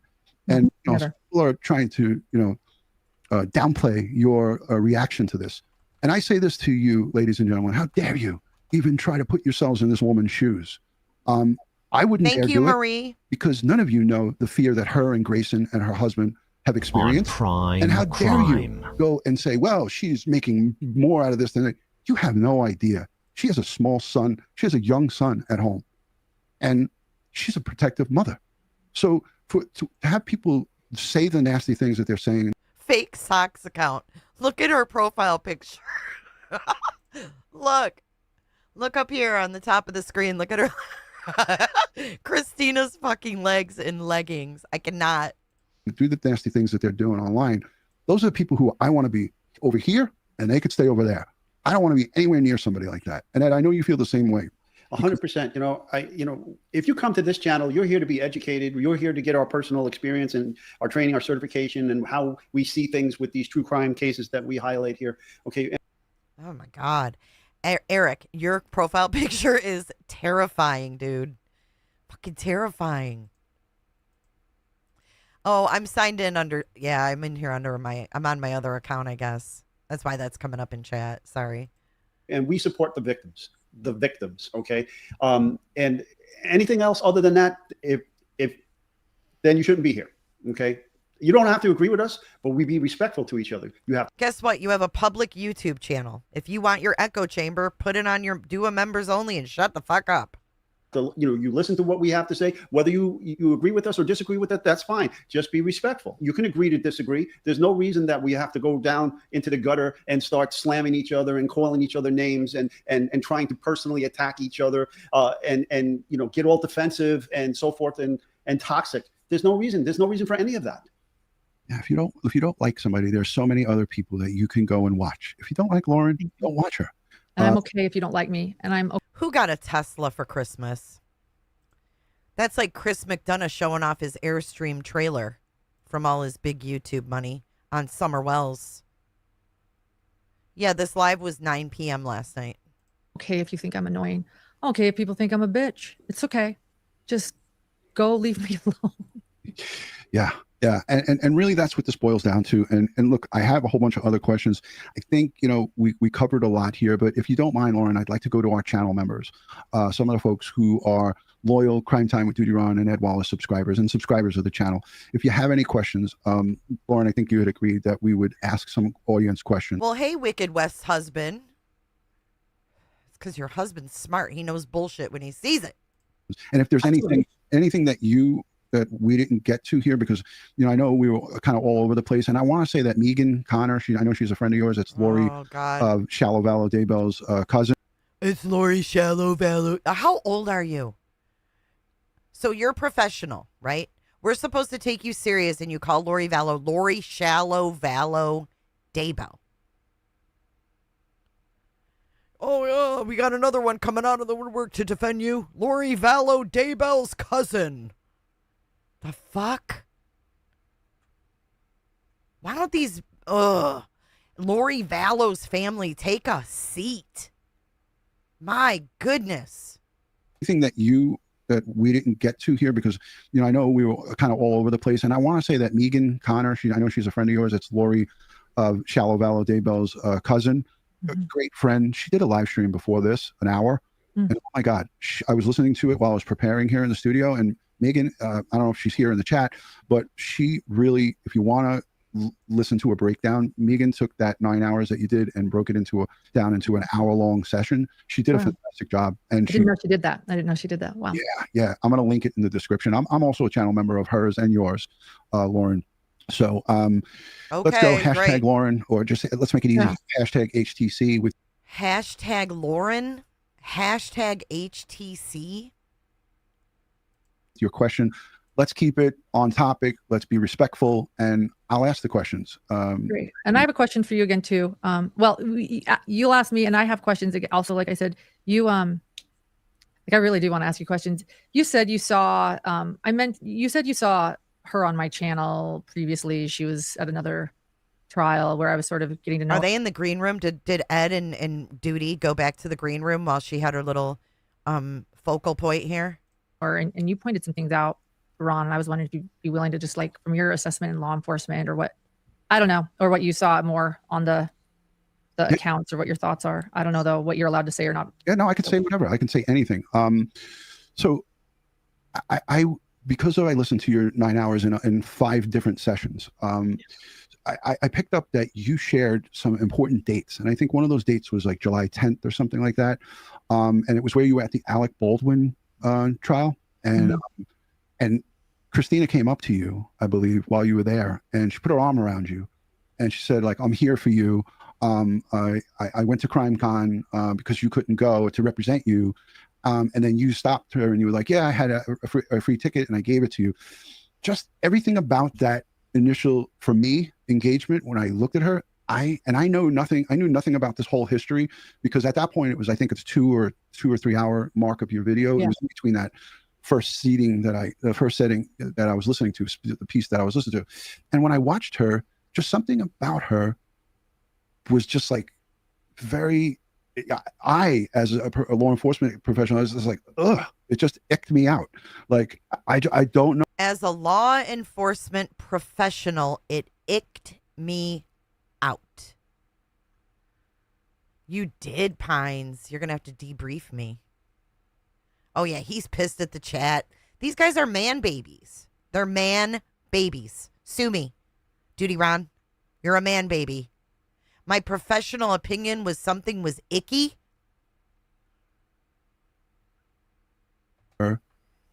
Was just like very, I, as a law enforcement professional, I was just like, ugh, it just icked me out. That's your professional fucking opinion? No.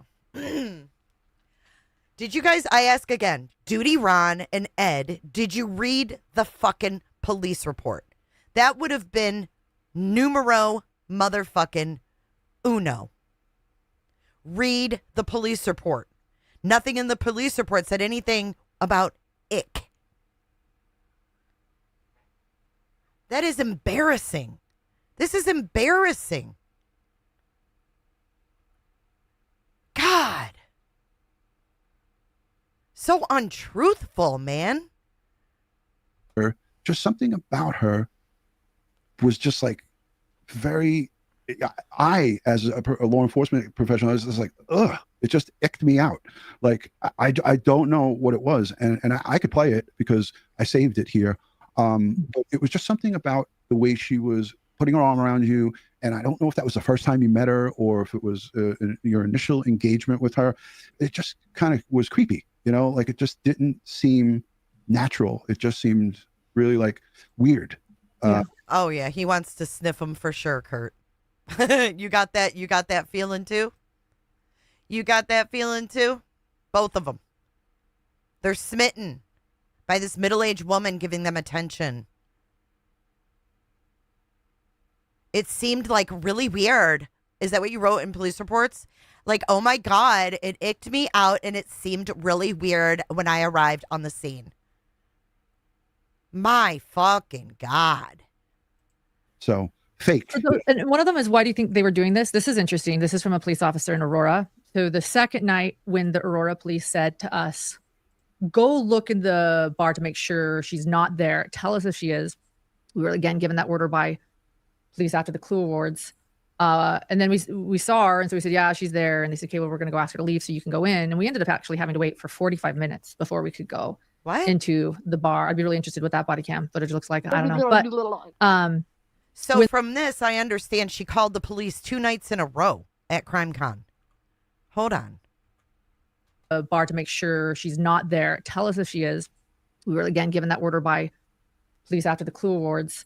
And then we saw her, and so we said, yeah, she's there. And they said, okay, well, we're going to go ask her to leave so you can go in. And we ended up actually having to wait for 45 minutes before we could go into the bar. I'd be really interested what that body cam footage looks like. I don't know. But so she called the cops to CrimeCon, not 1 night, but 2.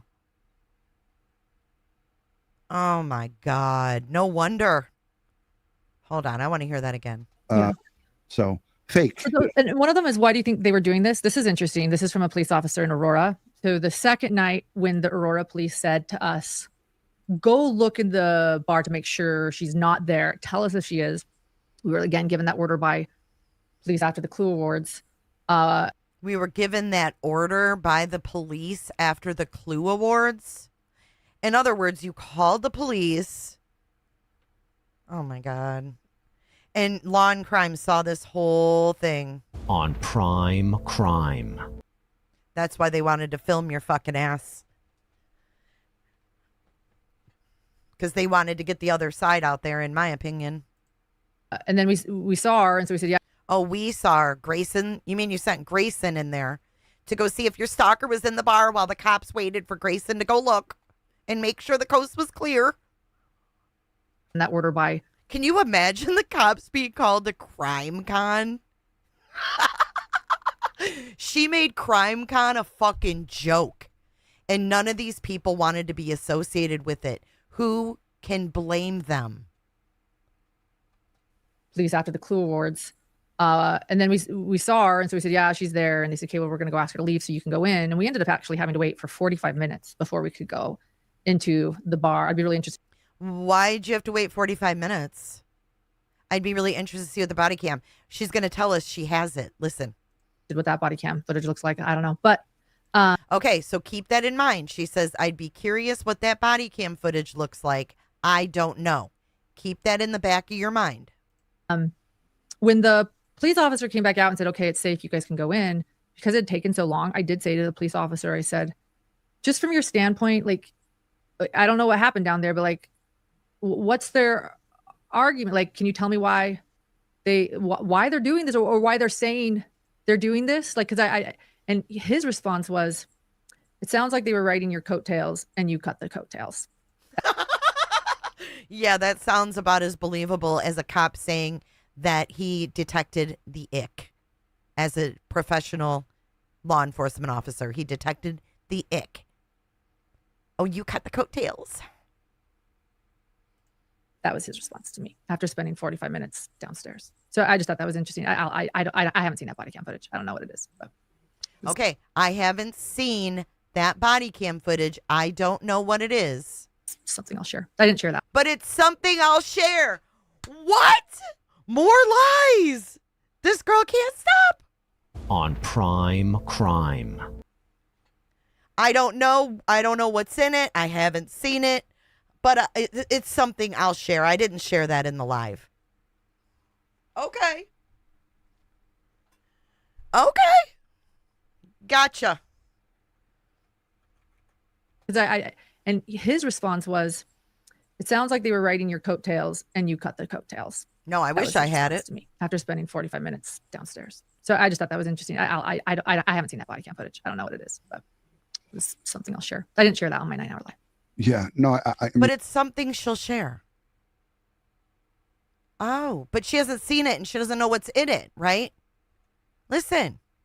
I'll ask her to leave so you can go in. And we ended up actually having to wait for 45 minutes before we could go into the bar. I'd be really interested what that body cam footage looks like. I don't know. But when the police officer came back out and said, okay, it's safe, you guys can go in, because it had taken so long, I did say to the police officer, I said, just from your standpoint, like, I don't know what happened down there, but like, what's their argument? Like, can you tell me why she wanted to know what the stalker said to the police. Can you tell me, like, why are they doing this? I want that body cam so bad. Why they're doing this, or why they're saying they're doing this? Like, because and his response was, it sounds like they were riding your coattails and you cut the coattails. That was his response to me after spending 45 minutes downstairs. So I just thought that was interesting. I haven't seen that body cam footage. I don't know what it is, but it's something I'll share. I didn't share that on my 9-hour live. Yeah, no, I mean, obviously, I don't think I saw that, what you described there, but, you know, the body cam footage, she tried to control the police officers.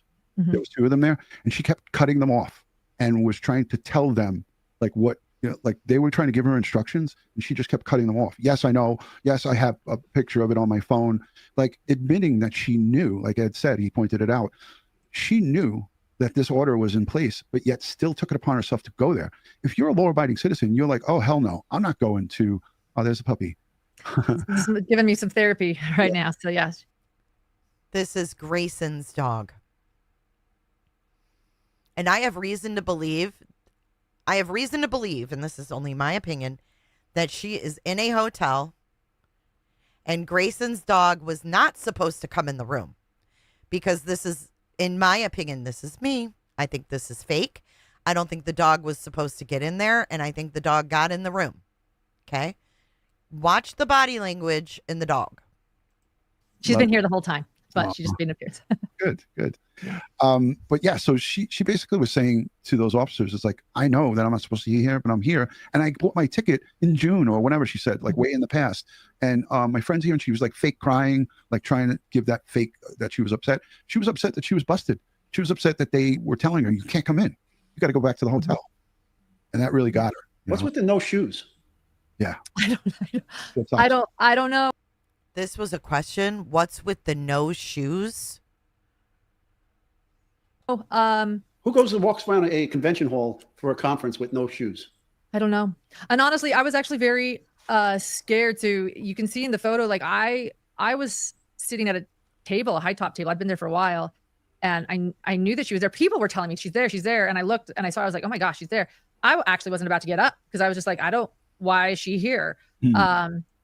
So I just sat there and I didn't really, but other people were telling me she doesn't have any shoes on. She doesn't have any shoes on. And then she got a camera. I mean, it was just so, I don't know. I don't know.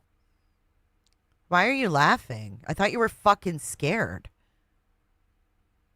She wasn't scared. She was being a bitch. I'm sorry. This is pissing me off. She wasn't scared. She was doing it to be a bitch. She couldn't just ignore the girl. Look at Ron. He's not laughing. She's the only one laughing. She was in socks with a phone. It was so funny. I humiliated her. I wanted her to get arrested with no shoes on for being such a trashy girl walking around in socks. Like, oh my God. She here. So I just sat there and I didn't really, but other people were telling me she doesn't have any shoes on. She doesn't have any shoes on. And then she got a camera. I mean, it was just, oh my God, she doesn't have any shoes on. She doesn't have any shoes on. Can you imagine this conversation? Meanwhile, she's got some dude in the bar taking pictures of the stalker for her. As if that's not fucking creepy. Christina, if you're listening, I'd find out who the dude was that was following you around taking pictures of you for her. Because it seems to me like stalking by proxy. Is that even a thing? Sounded good. I'm Jay's for Justice Esquire today. Because on YouTube, you can be fucking anything. didn't really, but other people were telling me she doesn't have any shoes on. She doesn't have any shoes on. And then she got a camera. I mean, it was just so, I don't know. I don't know. Let's listen Questions to we want to have answers to. So sorry. Yeah. People can ask me questions. I want to listen to this. I want to show everybody this interaction that I was talking about that kind of icked me out. This is at the Alec Baldwin trial. Oh, here. This is what icked him out. You ready? I want to play it. This is one of the many reasons people are coming. Christina, do you wanna do an interview? Do you want to do an interview? What? I'm just here for you. I'm just here for you. Just here for you. This is also Christina. Christina and I were at the Daybell trial together, and so you were here. I'm here for her. Just moral support. Moral support. Just kidding. Here No, to see it too. You And want to moral see? support. Yeah, and you're Let's interested? see. Yeah, let's see. I mean, So- I feel like you should show our conversation last night about how I feel. I did. Yeah. So, well, that's a great example. I will share a little bit, but I won't share. Okay. So, well, do you want to share how you feel? I was like, why don't you? Here's the deal. Why do I? If you're here, I went to CrimeCon, basically for Who the hell is Joe Schmo? So this bitch had someone named Joe Schmo following her? Who the hell is that? you because you couldn't go. Just kidding. That is true. Actually, my ticket that actually someone gifted me went to Christina. gifted to me. Because I couldn't end up going to CrimeCon because I wanted to stay for the full Chad Daybell trial and the sentencing, which happened during CrimeCon. So Christina, who I met at a hidden gem, who I met at the Chad Daybell trial, went in my place. All right. Okay. I'm on live right now explaining why you need to come because you're my. She's trying to explain about the Is gun. that I don't his even wanna name? Hear about that. She was doing. Is that his fucking real name, Joe Schmo? Why do we take anything serious from a Joe Schmo who's walking around CrimeCon taking picture of a 20-something girl? How old is this Joe Schmo? Creepy as fuck. He's walking around CrimeCon taking pictures of a young fucking TikToker who's there to with her fucking friends. God, these people are weird. Doing the whole no. Yeah. Very awkward. People are saying in the chat. Hashtag HTC with your questions, and we'll try to wrap it up. Lauren, I know, this, and again, I want to thank you for coming on here with us. And I know you said in the beginning up front that you're trying to figure out a way to get back. When you feel right, you'll know it, and you'll come back, and you'll go full force. And everybody will be there who loves and supports you. The negatives and these people who are going to come on, and like we have some toxic people in the chat. We take care of that after the fact. We go, and I have folks who watch and look at the chat, and if our moderators miss something, we kind of weed our garden after the fact. So heads up, and thank you to all the mods who are doing double time here tonight. But yeah, if anybody has questions, I haven't seen anything in the chat question wise as it pertains to this. But yeah, I mean, I have a whole list of questions. Ed, do you have anything that you might want to He has a whole list of questions. Did Lauren give them to you? ask, Lauren? No, I don't want to ask anything, but I just want to tell you, please be safe, right? Be prepared and watch your six, okay? It's said today in the Watch your six. be prepared and watch your six, okay? You know, it's sad today in our society that these things are occurring, and people need to understand the ramifications of their actions and how their words and deeds online, in public, on social media, and so forth. Yeah, that's a term that means watch your back. It's these buzzwords that these guys use for credibility, in my opinion. Can end up triggering other people to do very bad things.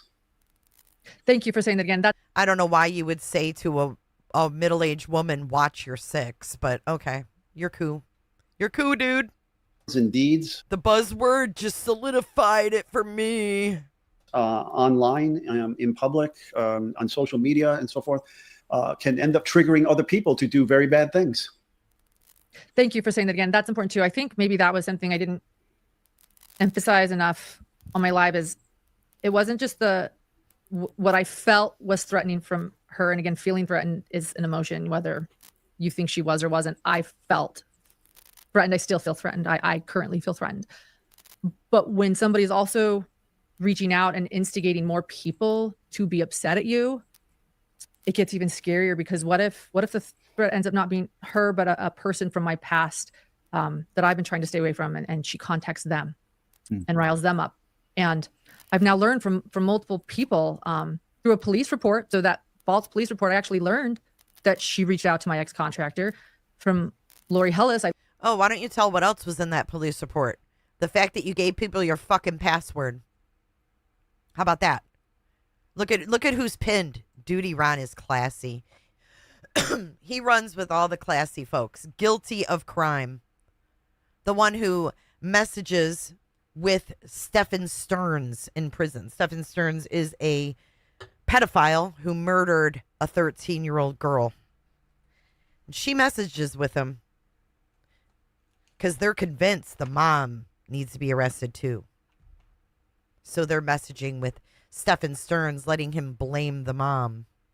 Real classy there, Ron. I learned that she reached out to her. I'm learning from people that she, from a national TV producer, I learned that she reached out to her. And so when you start reaching out to people to say, I'm terrible. Welcome in, Felon Melons. Pam J. Thank you, Granny. That's my girl, Granny. Always looking out for the cooters. If you're not subscribed, subscribe up to Granny's Watching. She is also, she is actually the target of a frivolous lawsuit from someone like Lauren, but who's not as high class as Lauren. So if you're not subscribed to Granny's Watching, I know I have some new people here. What's up, Dutchie? Come on in and close your legs. And you're, like I said, you're getting the ball rolling. Where do the threats end? Like, who's angry at me? Who's not? That's threats? Who's angry at me and who's not? Girl, that ain't a threat. Who's angry at me? Who's not? Yes, we are in Cooterville, Eric. Welcome to Cooterville, Eric. This is our motto here. You want to hear it, Eric? Men are allowed to. It's okay.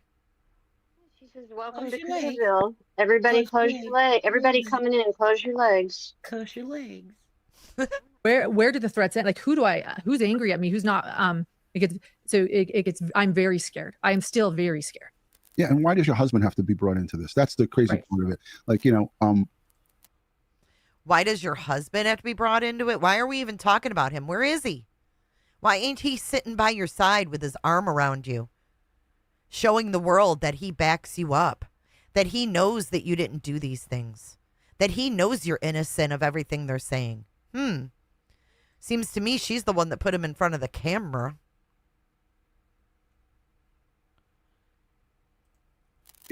In my looking at this and what you've discussed in that 9 hours of live streaming, I'm sure that as a team, the decision to cut ties with any contractor at any given time, you guys talk about it together. But the angle of going after your husband, the vile, we didn't even touch on it, your brother who died from a traumatic brain injury, right? This community here, when you were going through that, let's bring insert emotional manipulation. Insert emotional manipulation right here. We were there with you and sending you love and support. You know, to bring up the things that they brought up about your brother, we didn't even touch on that. That was vile. I don't want to get into it here, but you know, for me, that made it so outrageous and so egregious. I just couldn't even believe that they had the audacity to go there. And that's what makes people subhuman. Like in my eyes, the people who support this, and I don't give a shit if I lose 1,000 subscribers over this. If you're engaging in that kind of behavior, you're a subhuman. That's Lauren's brother, who she loved. Oh my God, then don't tell weird stories about him. Listen, if your family is talking about extracting your brother's sperm, you don't tell the general public that. That is something private within your fucking family. And if you do tell a 20-something that, don't expect them not to talk about it. Grow the fuck up. Learn boundaries. God damn. If someone I barely knew told me that, I'd be like, what the fuck? I'd be telling my girlfriends, I'd be like, I gotta tell you what this fucking chick told me. Like, that would be like with Terry Lynn, like, you know, telling me something like that. And me talking to Granny, and I'd be like, Granny, you won't believe what the fuck this chick said, man.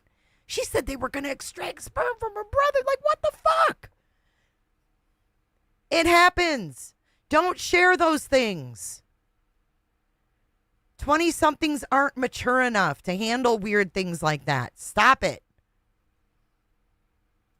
Stop it.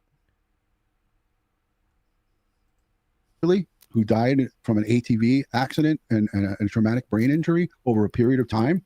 How dare you make allegations or accusations of anything that had to do with her brother? That is not your family. Stay the fuck away from that. You know, so when people do stuff like that, it's just outrageous. Guilty of crime. Jay, thank you for being here. She said he probably loves saying that too, because these bitches love that their name's Jay.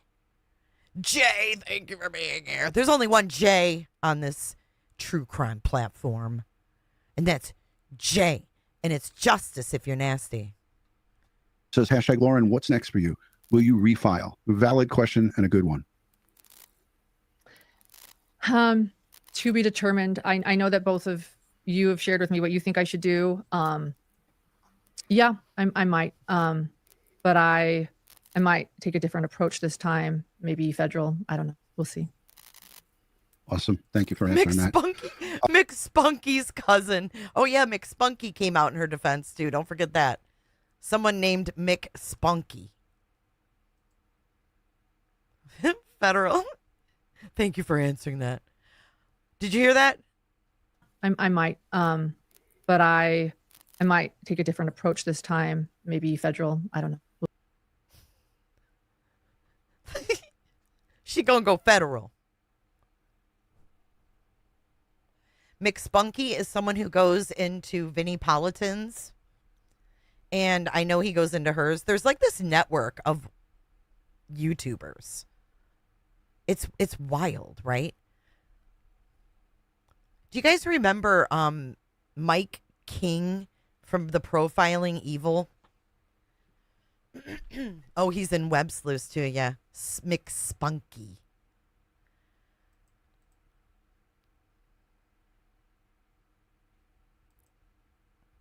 Yeah, no cameras in federal court either.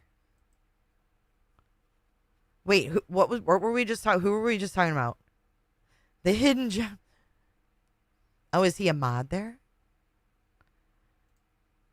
Did something happen to who, Chubby? Oh, Mike King, that's right. Yeah, so Melissa B. Yes, he is. Yes, he is. Yes, he is. So I found out my husband watches this Mormon like 4x4 like towing channel, and they're Mormon. And he was talking in one of the videos how all the Mormon YouTubers have meetups. The same goes for that other 4x4 guy. What's his name? They all network. Shake, shake, shake. Shake, shake, shake. It is. It is. Shake those bushes. But but there's weird connections here. We're putting pieces together. I need a whiteboard. Nonsense. Do you have your whiteboard handy? Listen to this. So, thank you so much, NCAM. From what I understand, Duty Rum is never a detective, really, Katie? Okay, no. Okay, Heavy D is not who my husband watches, though. It's hold on. Let's go to YouTube. I'll tell you who it is. He'll probably be in my damn algorithm. Let's go to history. Right here, this guy. Matt's Off-Road Recovery. Watch. This is the Mormon 4x4, and he's got 2 million. All aboard! Good morning. It is another day of working in the shop. Today we're working on the Moore bus. If you remember last time we set out to fix the death wobble.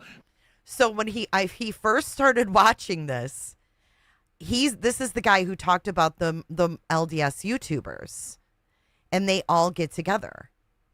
Yes, be in Florida. The Mormon Church pays YouTubers to YouTube also. It's wild. So he's all branded. You know how we point out the fact that, a lot of these channels are very well branded. His colors, his thumbnails, everything's on point, right? Because they can pay people to run their channel. So let's go back to Mike King and Profiling Evil. And, all of these are Mormons, right? So you have Annie Elise, who was in with Lauren, right? And Annie Elise used to be like all of the rest of us and, talk shit, cause controversies. And then she got an agency. I don't know what happened, but she got an agency. Then she started floating onto Law and Crime. Then she started floating over to Hidden True Crime. Then she's floating over here and floating over there. Then all of a sudden, when Idaho 4 happens, who comes out with a leak? Annie Elise comes out with a leak that Ethan Chapin's hamstrings were sliced. Who remembers that? Who remembers this? I don't forget. I don't know if she's Mormon. What I'm saying is on YouTube, there's these connections. And it leaked that Mike King was the one who gave her that information. Mike King has ties with the FBI. So there's these people are all connected. And Mike King is not Catholic. He is definitely Mormon. He's talked about it. I didn't just pull that out of my ass. Socks don't forget, as long as you don't wash them. So there's all these people, they know each other. It's weird, right? It's like this, they market with each other. They network with each other. It's a big network of YouTubers. And I'm not saying they're all Mormon, but I'm just saying he gave her that leak about Ethan Chapin. How are they about victims? Yeah, Robat. Actually, Nonsense, I think it was, told me that he does something with adoptions. Or no, not adoptions. Maybe I'm wrong. Is Nonsense here? I do not want to mistake that.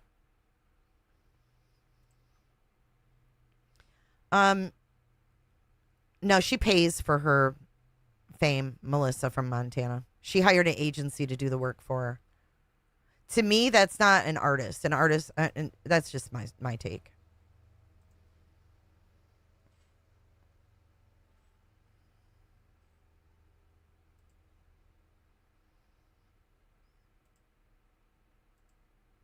Yeah, they just named themselves to be spiteful. I don't think that it meant they're the 7 gatherers or whatever.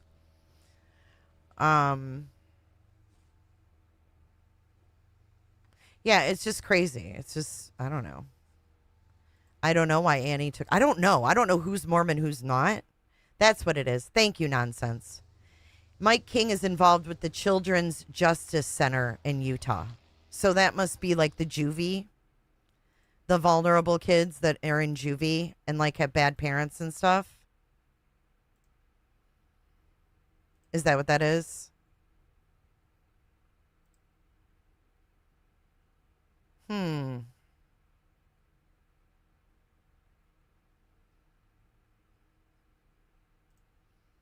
Yeah, it was a joke. I don't know what he does internationally. I mean, he is affiliated with the FBI, too.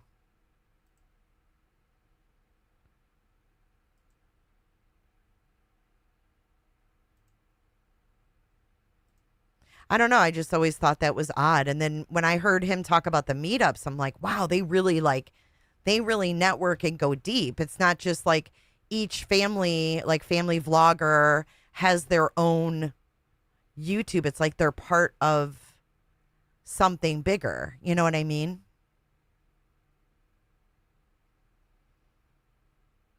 Tabby. We'll see. Awesome. Thank you for answering that. Another person asked a question, and I'm not sure if you want to go there, but they made a reference, and the chat's moved quickly, so I lost it. They asked about if you know or if you have an idea of how Law and Crime Trial Channel got a hold of your story and was Anjanette Levy. Yes, that's it. A syndicate. Where they're all branded just so. Yeah. Thank you for that. Involved in it, and they mentioned that in the. Yeah, I have no clue. Hold on. Before we get back to this, Mike King, if you guys were around in the very beginning, Mike King was on with Chris M in the very beginning. They started out as a duo podcast. Really, Lindsay? Yeah, it goes. I'm telling you, they're all networked in. You got to be careful what you believe on YouTube. You got to be careful who you believe shit from. If they make you second guess them, listen to your gut.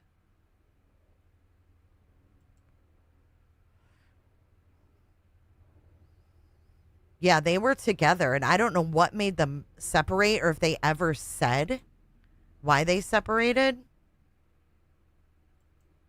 Yeah, the Mormons do have a lot of those camps too. I don't remember their audio. I just remember them being a pair, and then all of a sudden it was like Splitsville, but no one, I never really heard an explanation.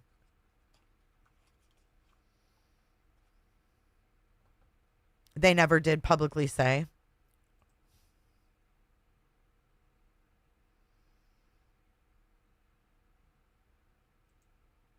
Yeah, the connections connect far and wide in the Utah LDS YouTube and TikTok arenas.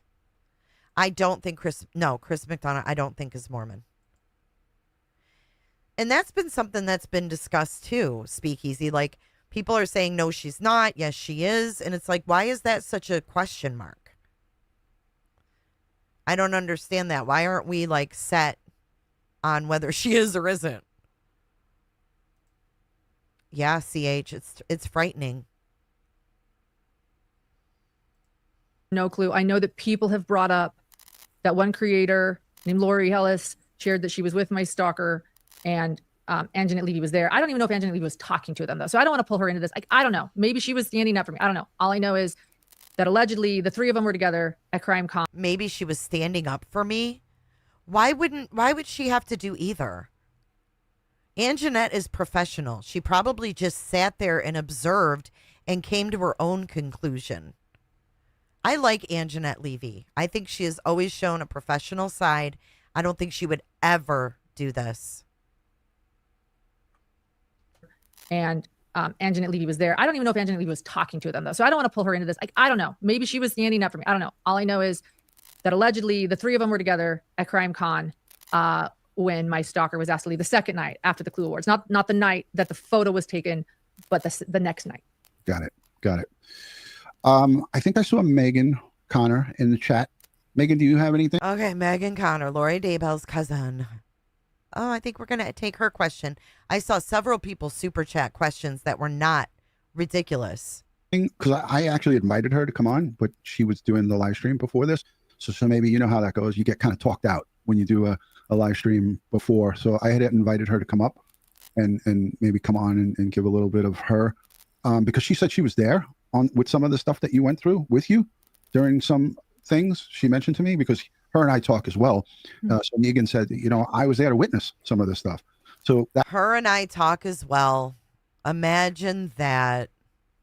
that's why I thought, as you know, my detective mind was going. Have you ever thought, though, Lindsay, that maybe they put people in the platform to say they're no longer affiliated with the church to be moles? I don't trust these people. I don't trust these people. What is it, Cricket Day?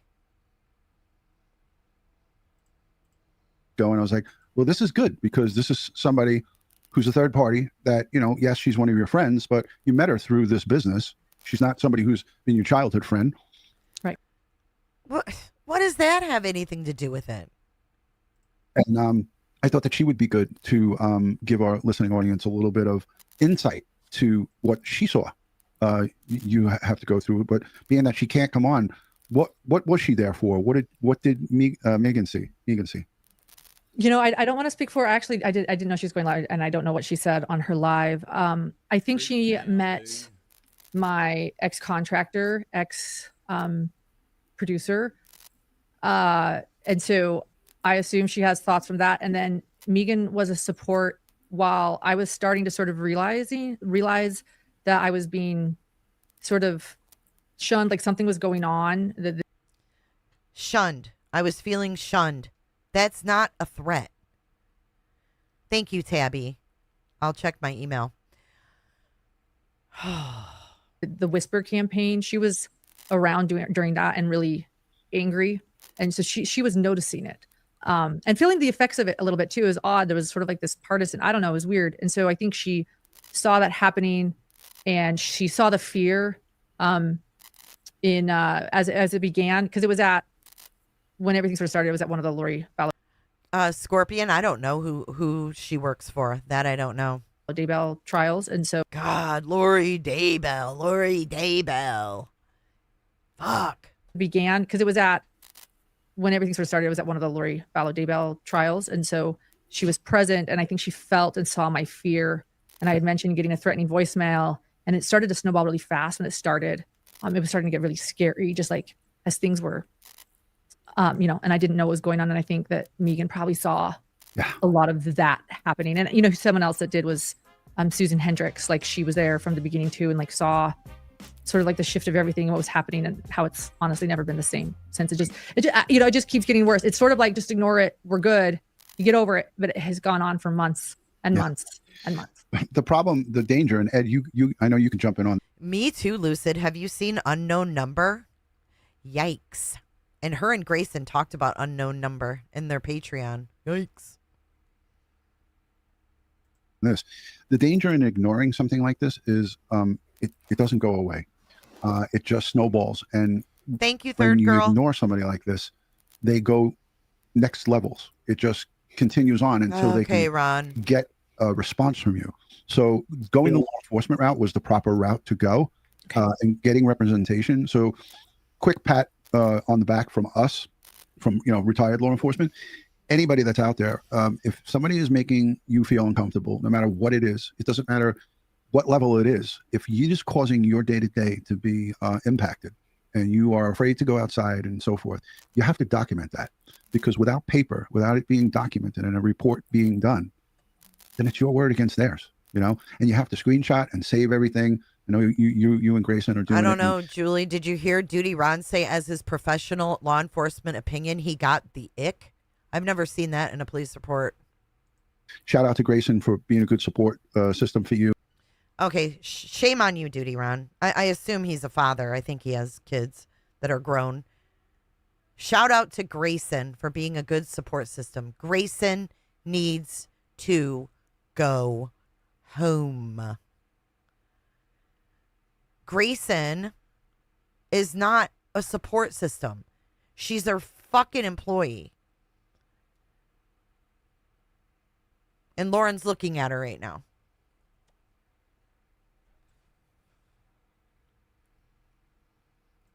Yes, these are not. She's like, I don't even have a schedule. We work all hours, so I'm here 24/7.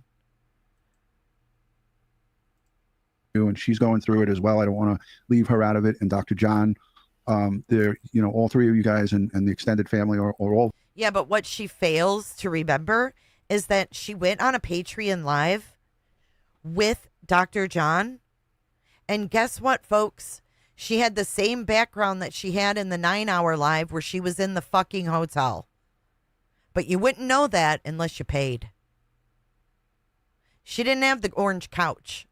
She had the same picture behind her in the same 9-hour live background. And John had his books like he was at home. And she had that same background. Then she posted a picture of her and John. We're fine. We're great. I believe this is on Instagram. And it's the same clothing they're wearing from pictures at a baseball game on Facebook from August with Grayson. I think she's trying, in my opinion, she might be trying to fake that she's really home with her husband.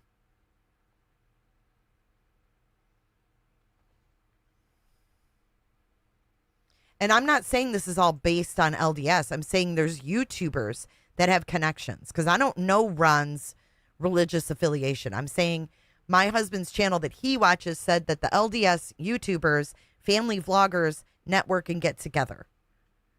I don't know, but I know there is a network of YouTubers. There's a reason why Lauren was going on Law and Crime. There's a reason why Annie Elise is on Law and Crime.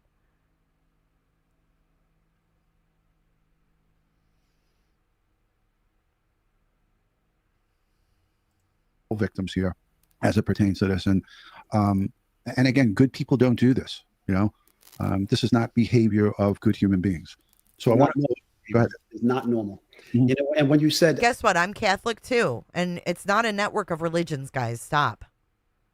You don't have to leave, Amy. I'm just saying, like, I don't know I haven't seen any professionalism out of these two. I've never watched them. I don't watch them. I don't admire YouTubers. Okay. I don't, especially men who claim to be professionals who haven't even read the police report. Where Lauren admits she gave multiple people her passwords. Where Lauren admits that she was not hacked. They didn't even read it. And also with you, Marie. This is the everlasting covenant. The covenant for one, for you and for all. So that sins may be forgiven. Amen. When you said what you just said about escalation, about being ignored, and right away my mind goes back to the movie Fatal Attraction. See, now look at him smiling. What is, really? You really think that Lauren's going to the Fatal Attraction, buddy? Is that funny? Is that funny? No, I'm not. I don't practice Catholicism. He thinks that's funny, huh? Fatal Attraction. She's so in danger. I'm sorry. I might not be a detective who can pick up on ick. I may not have credentials after my name. But if I sincerely thought that my friend was being fatally attracted, I wouldn't be fucking smiling about it. And I can look at body language. I can do that. I can say what I want. I can have my own opinions too, Ron. Nothing on YouTube says you have to have creds to have an opinion. I'm a normal old Joe giving my normal old Joe opinion. And if my friend, if I thought she was in danger, I sure as fuck wouldn't smile about it or make a joke about Fatal Attraction. Was she expecting that? Sure doesn't seem like it. She's like, what are you talking about? You're going off script. You're going off script. Thank you. Patty, don't get the ick. Change your socks. Thank you for your super chat. Jay, we have credentials. AOY. Assholes of YouTube. I like that. I kind of like that.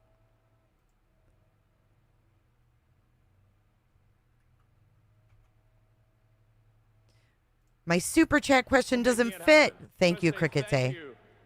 for making it happen. Thank you. You don't have to go, Julie. I'm passionate about when people dupe their audiences and emotionally manipulate. I feel this way because I don't want you emotionally manipulated. My heart is really in it. I don't like that. No one should emotionally manipulate you on YouTube. We should. Nonsense. I'm for it. Being ignored. And right away, my mind goes back to the movie Fatal Attraction. Okay. And Glenn Close character. Okay. Yeah. A lot of people how brought her desperate up. and how much she escalated the situation when she felt she was ignored. In fact, she even told Michael Douglas's character, Dan, I will not be ignored. And then the next thing you know, there's a rabbit boiling on the stovetop in his house. Okay.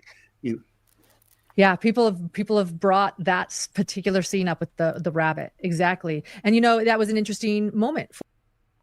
Not really. The rabbit?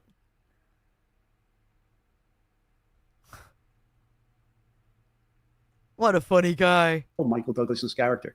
Dan, I will not be ignored. And then the next thing you know, there's a rabbit boiling on the stovetop in his house. Okay. Yeah, people have brought that particular scene up with the rabbit. Exactly. And that was an interesting moment for me when I had been ignoring this group. It was a group effort. Only, one of them is on TikTok, although when there are photos of the others there and the people commenting are the other people I mentioned. And they've all written declarations for the court, which is why I used some first names the other night. But one thing that was a moment for me, I had been ignoring and ignoring and ignoring. I am so proud of you guys in chat. You really are seeing through bullshit. I think 2025 has been the year of clarity. I've never watched Turtle Boy. I've heard so many bad things, but I think I might. You guys, a lot of you have said it's fucking hilarious. Manipulation. Reverse Uno. Thanks for the $5 in the Pines. Refund of Super Chat to Ed Ron that they didn't read. Keep calling out the BS, Jay. In the Pines super chatted Ron last night and asked a legitimate question, and it was never read.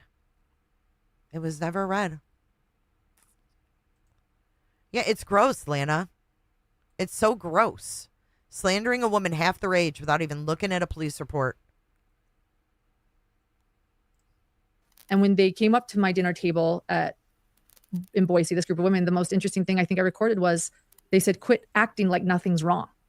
Like they were angry that I wasn't responding. And then their declarations for the court, which I actually couldn't get to because it would have been on an 11-hour live. So I still have that. But they state that I am trying to provoke a confrontation by being in their space, even though I'm covering these trials and they're actually just, they attend them. One of them, my ex-contractor goes for work, but quit acting like nothing's wrong. That was their beef.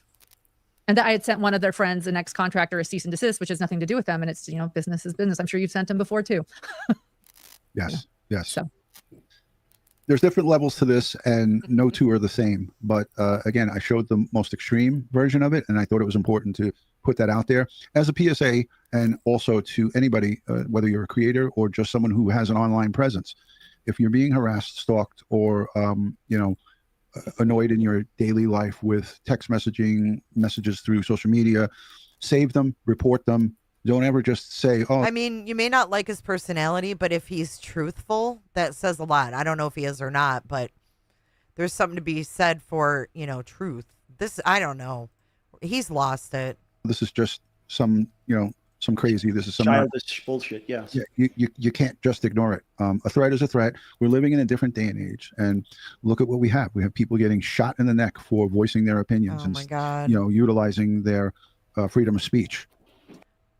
Yeah, so maybe the stalker should be scared because it looks like she's going on a campaign to make this girl who doesn't even have an RO against her seem to be dangerous. Fatal Attraction dangerous. Boiling bunnies dangerous.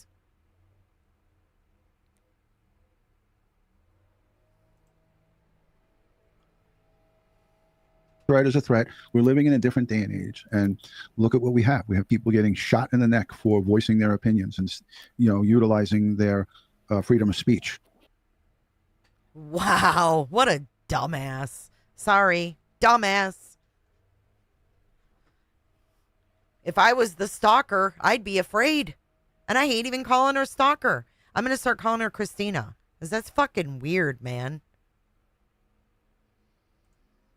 And you have politicians and others who are getting firebombed at their home. The Pennsylvania governor, I could just go down a whole list of people. Thank you, Speakeasy, for your super chat. Thank you. I understand what you're saying. I can't co-sign that, but I appreciate your opinion. Oh, she compared herself to Charlie Kirk in her 9-hour live. And this type of behavior incites violence. Yes. It may not be the exact person that's doing it. It may not be Christina, but it could be someone that's within that massive group, however size it is. I don't know the reach. Full disclaimer.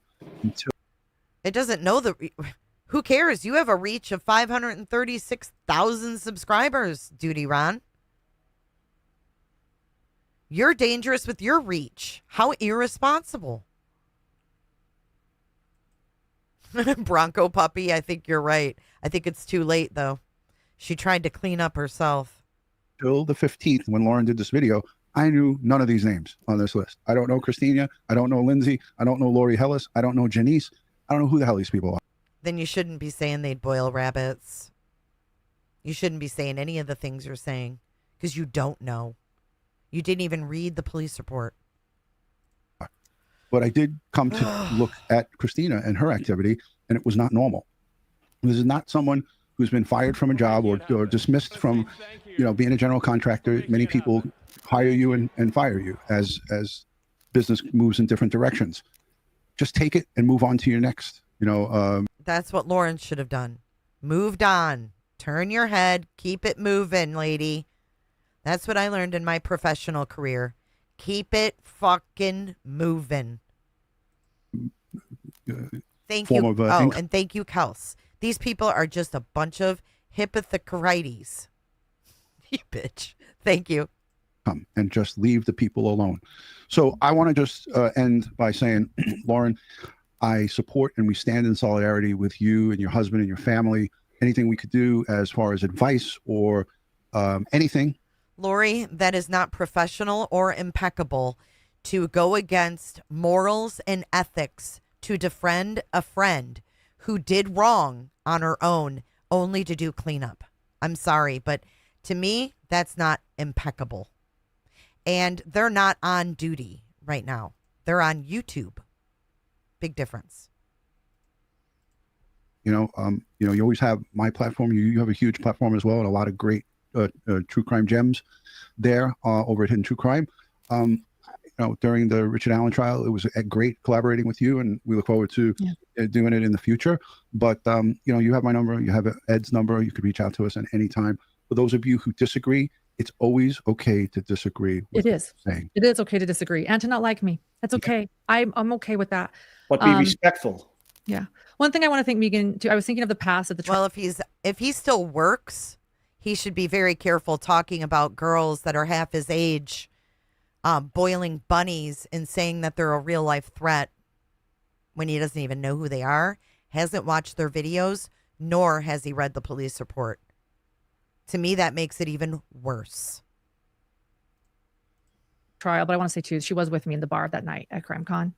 I was thinking the past, and I'm a little shaken tonight. But like as it went on, I was like, "Wait, you're shaken tonight?" With me in the bar that night at CrimeCon. I was thinking the past, and I'm a little shaken tonight. But like as it went on, I was like, "Wait, she was also with me recently." So she was there for a lot of it. So. She mentioned it tonight, so that's why I mentioned it. And again, we understand consulting. That's quite a scary thought to me, to be honest. That your cage has been rattled and you're not on your A game, and rightfully so. I understand that, but know that you have more love than hate. There's more people who love you and appreciate you, and for those who know what you're doing, who have been around you for a long time. I mean, look, there's people here in the chat that have bad things to say about Ed and I right now for standing with you. Those are people who don't know anything about us, that do not know that we know the difference between right and wrong, and we call it out when we see it. I would love to do more parodies, but no one else is following this stuff except me and Queen. Some people might not like what we call out, but at the end of the day, we both could lay our head down on our pillow and know that we did the right thing. So on behalf of Crime Time with Duty Ron and Ed Wallace, we want to thank Lauren and the Hidden True Crime community. Yeah, be respectful. That goes both ways. I hope you guys consider hitting the subscribe button, hit the thumbs up on both channels, The Hidden True Crime. I'm sorry. Nonsense. Excuse me, Jay. Fuck. I'm sorry, Nani. I'm sorry, Nani. But you've never done Saturday Night Live. I know. But nonsense. Okay, you're going to have to get in. We're going to have to get with Clue and get in on the Saturday Night Live. I say Nani plays Lauren. You know I love you, Nani. And Crime Time with Duty Ron here. I'll link Lauren's channel in the description. Again, I'm a subscriber and a member over there. Proud. Okay, if you get me the timestamp, I'll pull it up. Member. And I'm really only a member of a handful of YouTube content creators because you have to really, it's hard to support a whole group of people, but I do the best that I can with subscribing. But becoming a channel member is another step, as you know, and it's a level of support that is always appreciated. So thank you, Lauren, for being here. I'll give you final words. No, thank you for having me here. I'm sorry if people disagree.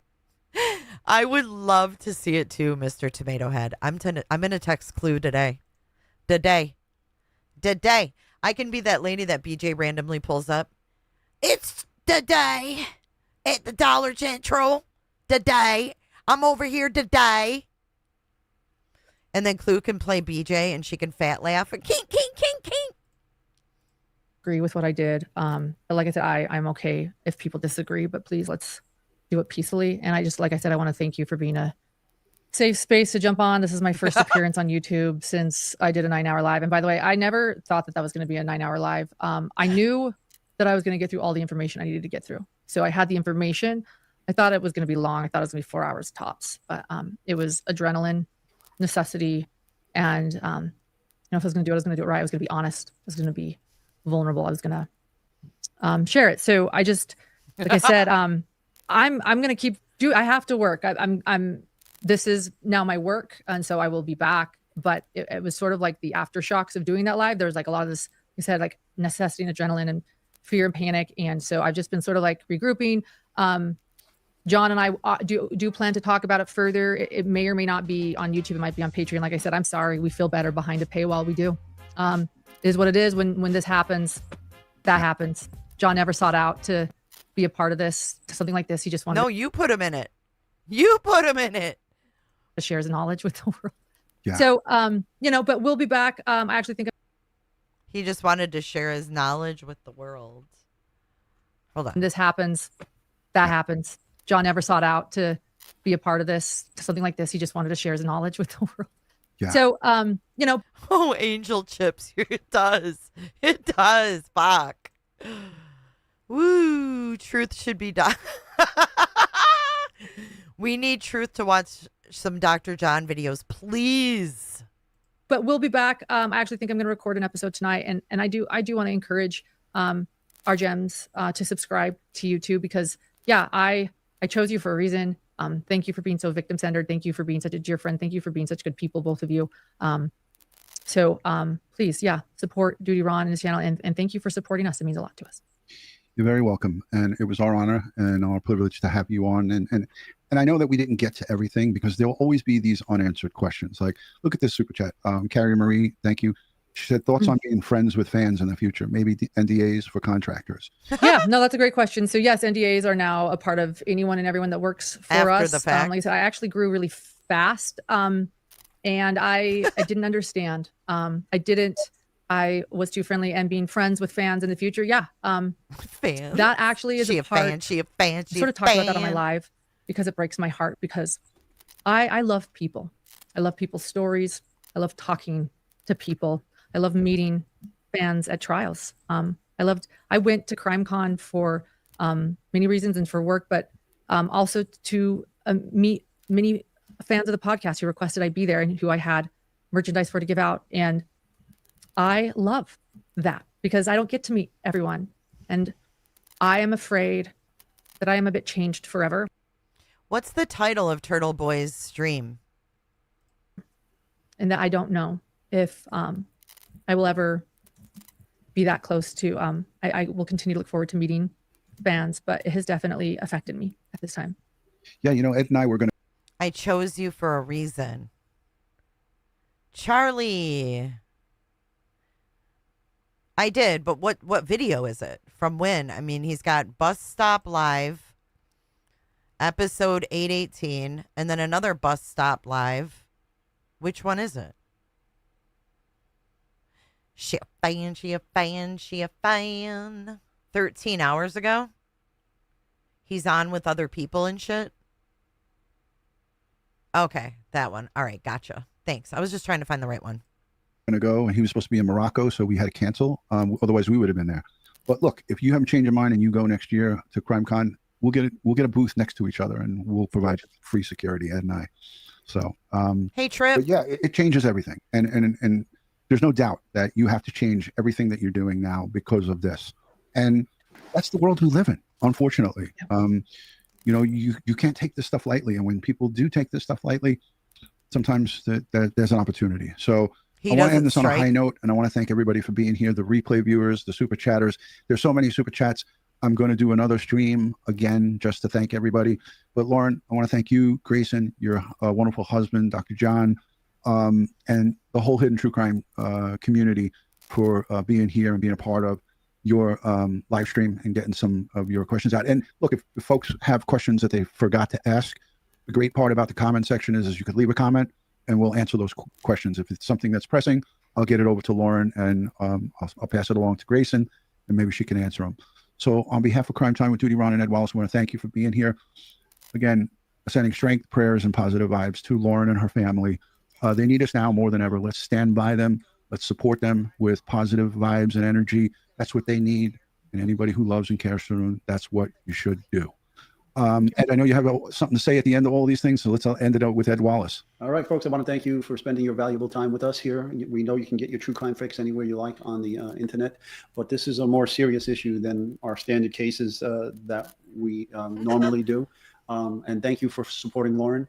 And please pray for sanity, okay, and bring this our nation back to a sound and sane footing again. Our nation. And as I said earlier, you don't have to accept what Ron and I say or anybody says. God, but you can respectfully agree to disagree, and it shouldn't bring about violence of any kind. It shouldn't bring about stalking. It shouldn't bring about harassing or making threats. Okay, definitely shouldn't bring about murder. Okay, because you don't agree with what somebody has to say about murder. Who talked about murder? Wait a second here. About murder. Okay. Who talked about murder? What's he talking about?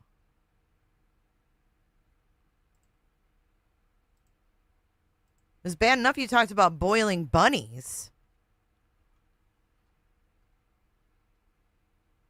Shouldn't be about harassing or making threats. Okay, definitely shouldn't bring in about murder. Okay, because you don't agree with what somebody has to say. That's just crazy. It's just no one brought up murder. Not normal. Okay. Well, thanks again, folks. Thank you. Thank you, guys. Lauren, we'll speak soon. I'll keep in touch with you. Okay. And good night from New York City. We'll see you soon. Call us if you need us. Okay. Call us if you need us. Really? Touch with you. And good night from New York City. We'll see you soon. Call us if you need us. Okay. Bye-bye. There we go. Oh, my God. Do you want to hear a funny clip? Listen to this funny clip.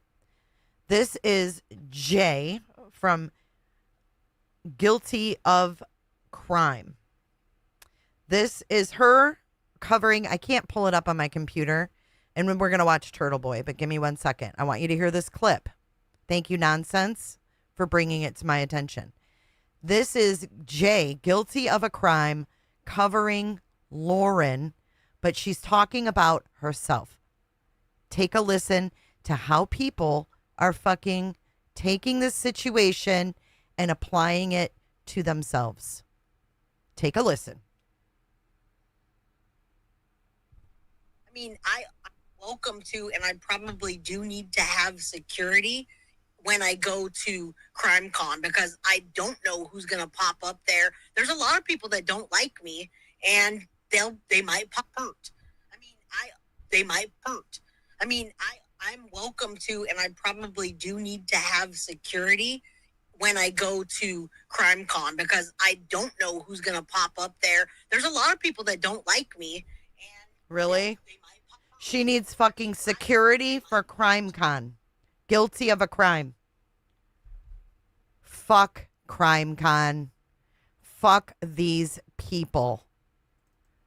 Right. When they tell you who they are and their names, listen to them.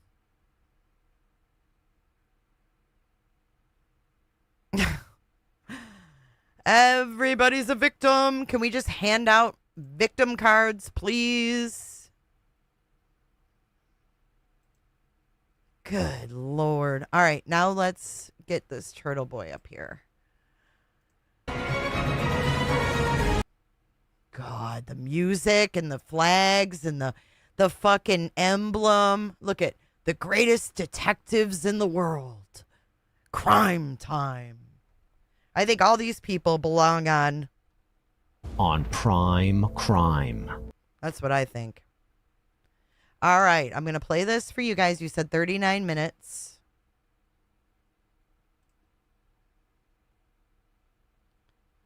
Okay, we're going to start right here. 39 minutes. With like a big YouTube channel. Is that right?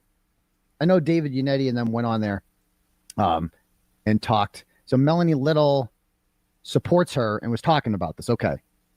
I don't know what's going on. So you're allowed, I don't know all the rules with this. You're allowed to like play parts of other people's content and comment on it, right? That's all I want to do is comment on this and figure out what's going on. So hopefully we can figure that out because I don't know anything about this. So I'm going to give it a shot. Let's do it. Trigger somebody to go beyond just words and do something fatal, a physical action, okay, and That's commit a heinous crime because they were inspired by what they were seeing published on the internet. Correct. And you said it well. Back in the day, prior to the internet, you'd go home and you'd get a reprieve from your loved ones, your family, your friends. In this day and age, it's there. You can't get away from it. Every time you open your Join the club, Angie. Come on in.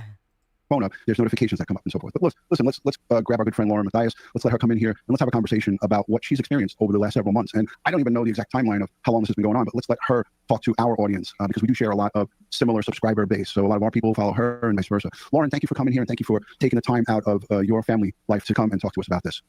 Absolutely. Well, I first off just want to thank both of you for having me. Honestly, it was clearly very overwhelming to do. I never wanted to do it. I was clearly very emotional. Felt like my hand had been forced and I didn't really know how to then appear back on YouTube, which is my work. And did this chick talk about Karen Reed at all? Does you guys know her stance on, I mean, I've heard Delphi, she has a stance on that, but does she talk about Karen Reed? What's her channel called? Reed. I gotta find her channel. Oh, so he didn't know who she was? This is new to him? Lauren Hidden True Crime, that's right. Lauren Hidden True Crime. Okay. Found it. 321,000 subscribers. Okay. And all right, first I want to check out her channel a little bit. Let's learn about her. I don't know much about her. It's a lot of subs. She doesn't talk. How do you have a true crime channel? You don't talk about Karen Reed. Hey now. Fuck that Karen Reed case. That's kind of weird right there. Do you talk about Chris Watts? How do you have a YouTube channel on true crime and you never talk about Chris Watts? Like you're true crime and you're like, I mean, that's the biggest true crime story in the world. Sequestration expert. Melanie Little, the attorney YouTuber, is suing people? Oh my God. Are you kidding? Tell me you're kidding. She doesn't do that many lives, it looks like. Adelson stuff. Okay. You're sure he won't strike me for playing this, right? I don't know this guy. I'm taking your word. Name's Craig. That's the guy who killed his wife, right? Yeah. So she's into that. Kohlberger. Okay. Kohlberger. I mean. And then, so she did this one. I'm afraid for my safety and I can't stay silent anymore. Let's watch some of this. Decided to let law and crime know about my civil stalking injunction. Hold on. And law and crime. This is not drama. Hidden True Crime doesn't get involved in drama. So we stay very clear from that. And those of you that know us know that. So I hope that nobody calls this drama ever again. In fact, it's so real life what has been going on with my family and with me for months that I decided to go to where I felt would protect me. And that was the courts and legal. And I filed a civil stalking injunction because what was happening to me and my family met Utah's civil stalking injunction code. The stalker was in Utah. And it was very clear to me that that was the step that I should take. And I was granted a temporary civil stalking injunction after I filed my evidence and my exhibits for the judge. Okay. So far, I don't know anything about this, but what I do know is this. Anyone can get a temporary order. I have a fucking hearing this week on Wednesday in Atlantic City with Paul O'Keefe's fake ex-girlfriend, the online one. She went down and got a temporary order on me. Now I have to go beat that in court on Wednesday. Who else? Obviously, the T-shirt lady. I mean, Krusty Panties has got one on me. Her stupid kid got one on me. And then I always end up beating it. So far, not like that doesn't do it for me. When like this could, again, disclaimer, this could be legit. You know, this could be legit. Wait, was it tonic? No, was it a tonic? Okay, no. This could be legit for all I know. So I'm not taking anything away from your story, but that alone, getting a temporary order, that doesn't do it for me, right? That's not enough evidence that something horrible has happened. And saying like the things that she's saying right now, oh, this person's cyber stalking me.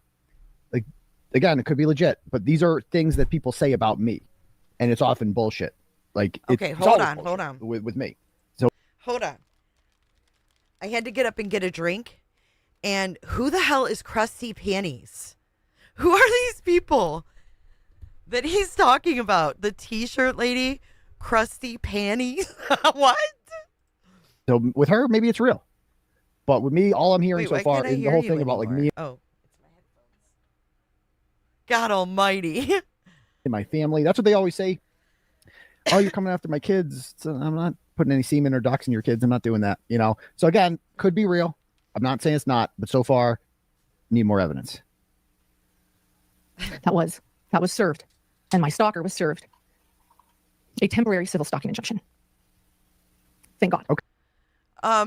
A lot of people said they really don't like him, but they liked his review of her. So okay, I believe you. And the next step to that, she showed receipt after filing a civil stalking injunction, is to hope to make it permanent.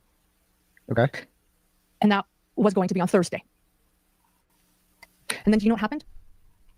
Somehow, someone decided to let law and crime know about my civil stalking injunction. And law and crime decided that they deserved to have cameras in the courtroom while I am explaining what my family has been going through for months. The law. Okay, so stop right there. I don't know anything about this woman. The histrionics are a bit much, okay? It's a fucking public courtroom. If law and crime wants to put a fucking camera in there, whatever. So I've been watching 2 minutes of this. I don't know the whole story. All I see is a woman so far having the same general talking points that my complainers like to say, and is now complaining about a news agency putting a camera in a public courtroom because apparently her situation does not deserve to be covered. I'm sorry. We're all public figures here, okay? There's cameras in all of my fucking shit. So like in the crying, a bit much. I don't know the whole story. Maybe she's traumatized. Maybe what? I know B Tim hates this guy, like fucking hates him. But B Tim is all in the Karen Reed thing or whatever. I don't know anything about Karen Reed. Like, I know nothing other than I saw her bitchy face on way too many thumbnails for way too long. Thus far, a bit much. Okay? I'm just saying. That's my thoughts. Crime. I don't know. Is it a slow true crime month? They thought that my family's pain should be live streamed on their trial channel. So what? My family's pain should be live streamed on their trials channel. You do fucking true crime, doesn't she? Our entire industry revolves around people getting murdered, and people like her and me and other true crime whatevers streaming it and talking about it off of the most horrible experience of these people's lives. Okay. Okay. So I'm sorry if this woman went through some shit. But wait, Turtle Boy, you can't forget, and someone needs to let him know that, come on, she goes and celebrates awards for victims. But you literally, if you do true crime, you literally gossip and discuss other people's trauma for content on a daily fucking basis. Okay? True, That is true. the most ironic thing I've ever heard. We're off to a rough start. Keep Wait going. a minute, but wait a minute. Didn't Duty Ron, with her on the panel, call Lori Shallow Vallow? Isn't that Charles's name? Just saying. Public figure. I'm just a mom who has a YouTube channel, and yes, I've become a limited public figure. I'm not Johnny Depp. I'm not Amber Heard. I'm not Gwyneth Paltrow. I am a mother trying to protect my family and my little boy. Oh my God. Okay. And Okay. I am a journalist. Okay. Dude, I'm not impressed by tears. Tell me the fucking facts. If you have to sit there and fucking cry in front of the goddamn camera, dude, I'm sorry. She needs to come correct. She needs to come stronger in this. This ain't it. Don't tell me about, oh, my boy. Okay. I'm sorry. Again, these are the same platitudes that Jennifer McCabe uses. Okay, when she's backed into a corner, it's like, "Oh my God, my children! They won't leave." That Lindsay Gattani uses. It's like beach every fucking time. My children, my little boy. I don't know the whole story. I have a hard time believing that somebody's attacking a fucking little child out there. That's fucking beach. My little children. If that's happening, I condemn it, but I want to see more. Okay. Who has never, ever in my life heard of anyone streaming a civil stalking injunction. Ever. It is not something you do. And why? Because it's someone that is being abused, that is attempting to escape something dangerous. I never wanted to do this live. But because of what Law and Crime did, oh my God, Jesus I had to Christ. dismiss my civil stalking injunction. Oh my God. Okay, you know what? I already fucking hate her. We're about 3 minutes into this. I already fucking can't stand this woman. I love that he doesn't know who she is. The split tongue is fucking weird, Franklin. Love him or hate him, what he's saying is fucking true. I don't know the whole story. To dismiss my civil stalking injunction. Oh my God. Okay, you know what? I already fucking hate her. We're about 3 minutes into this. I already fucking can't stand this woman. I don't know the whole story. If she's actually a victim, I'm sorry. Whatever. Okay. I'm fucking sorry. It's a fucking open courtroom, and you literally work in true crime. You profit off of other people's misery every single day. Your entire industry is dependent on people getting murdered in order for you to have fucking content. Okay. So like, we're off to a rough fucking start. Sorry. Because I am never a rough start, he says. Holy fuck. He's just at the beginning. Ever going to let my child's mental health, the sperm part, oh fuck, be live streamed for entertainment.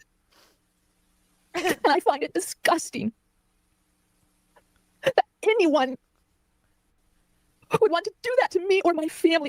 So she's like, what did she say there about my child? Ever going to let my child's mental health be live streamed for entertainment. She's never going to let her child's mental health get live streamed or covered for other people's entertainment. Who were the victims in Delphi? Oh, right. Children, right? No, he doesn't. Were the victims of Delphi? So he doesn't. He's done. He's done by I don't know what he covers later, but we'll keep going. Their murder, the deaths of 2 children was entertainment for her, was it not? It was something to talk about. It was how she made a living. And in the poisonous donuts from the victim's grandmother. All of a sudden, the topic of children being aired out in court is somehow a place we can't go to. We're off to a real fucking rough start here. I don't know shit about this, but she better come correct. This ain't happening. This ain't it. And I find it disgusting that anyone. Yeah, didn't Lori Vallow kill her? Me or my family a civil stalking injunction. My 8-year-old's mental health is not your entertainment. What about? And again, I'm not saying this happened. What about if an 8-year-old is murdered? Is it okay for it to be our entertainment then? Are we allowed to be entertained by that? By the murder of a child? Are we allowed to do that? Look at his pause game. Oh my god. Look. If we find that interesting because it's so horrible. What about Lori Vallows? Didn't Lori Vallow have an autistic 7-year-old child, right? Who was murdered by Chad Daybell? And you thought that was pretty entertaining, didn't you? But, it's not your kid. So it's okay when it's other people's kids. I guess when they become content. Okay. Well, and not only that, she has a whole fucking team of lawyers. Not one of the team said, hey, we can get the kids' testimony. We can make them turn the cameras off for that. Okay, just making sure. I wanted to keep this private. Well, then don't I go in a wanted to keep courtroom. my pain and the bullying and the abuse and the harassment and the defamation and the pain Oh my God. that I have been dealing with behind the scenes for months. Yeah. What did they I do? wanted to keep it private. Oh my God. Not live stream to millions of people watching live Oh, crime. for fuck's sake. Yeah, we get it. You're a victim because of. And so. Yeah, we get it. Okay. It's nonsense. It sounds like you reviewing her last night. Oh my God. Oh my God. I'm crying. Oh God. Because of my family's pain On and emotional turmoil crime. is worthy to be on their channel that they're going to be pool, which means they can share it to all media platforms. Yeah, for this sure. is just Yep. for everybody. Mm-hmm. Then I'm going to take back my narrative Okay. and I'm going to own my narrative. Okay. You do And that. I'm going to tell you everything. Ooh. Okay. Tonight. All right. Do you think, We're girl? going to go through every filing. All right. We're going to go through a lot. Dr. Yeah. Wait a So minute. get ready. Wait a minute. So I didn't even know this was happening, and you're like, you know what? Law and Crime doesn't get the clicks off my children's pain and suffering. On Only I get the Prime clicks off my children's pain and suffering. That's what she just said right there. That they don't get to air this out I in do. the courtroom. I get to air this out Absolutely. on my YouTube channel. Please like and subscribe and join for members only stream tomorrow. Thank you very much. My hand has been forced. I'm very uncomfortable sitting here. But the reason and where I have found my bravery to do this is really, again, for my little boy. Oh, God. Do you want to know wrath of a mother? Oh, God. Here I am. Oh, okay. Yep. We got it. You're real angry. Yep. Okay. Yep. What you got? Okay. Ready to go. We're ready. So we're going to begin. Okay. Okay. So in a petitioner, if the respondent did the following toward the petitioner. Okay. What's this? Hold on. Lie. Oh, no. Honest show. So, and then after that, we'll go through everything else. So let's watch this. Whether or not this goes through, I don't know. I think that's what Do you know that I read somewhere, Kay Miller? Someone that was at CrimeCon, or it was either at CrimeCon or the Daybell trial, said that Grayson was holding her Stanley Cup, her pink cup, or whatever the fuck that thing is, and would hold it, and Lauren would drink from the straw. Because I always just want to do things right. When they go low, you go high, and just do things right and rely My bad. It's her turn. on the responsible people to help. What is this? What is this? So she films herself in the But it bedroom. doesn't happen in this situation, and that's okay. What the fuck is this? But if it can't happen in this situation, that no laws or legal things can help me. Because at least want to finally talk about it, even as my boys share what's been happening. Because I do want to help with slavery now, and I know that I'm a public protector. But let's just stop for a second. Okay, so you can't handle this. You should not be on the internet. You should find a new line of work. You're not built for this. You're not good at this. If this is actually, you are apparently filming yourself, not in landscape mode, of course, vertically. No, she wasn't just carrying it. Someone saw her hold it, and Lauren drank from it. Like a savage. And you are filming yourself crying in your bedroom for a click. I mean, this is such attention-seeking fucking nonsense. This is pathetic. I don't know what this is. People think people are sympathetic. I don't know anything about her. If she is a victim, I feel bad, right? But I don't know what the fuck this is. This is attention-seeking, narcissistic, they love that word, behavior. They love that word. They fucking love it. What is this shit? I was really zen. Oh my God, what is happening? She's watching herself on the small screen down there. Look at her. There I am watching. Marie, why are you begging me to stop? What's going on? Watching herself cry. What the fuck is this? Yeah, this is SD vibes. I'm sorry, I can't really process I don't know.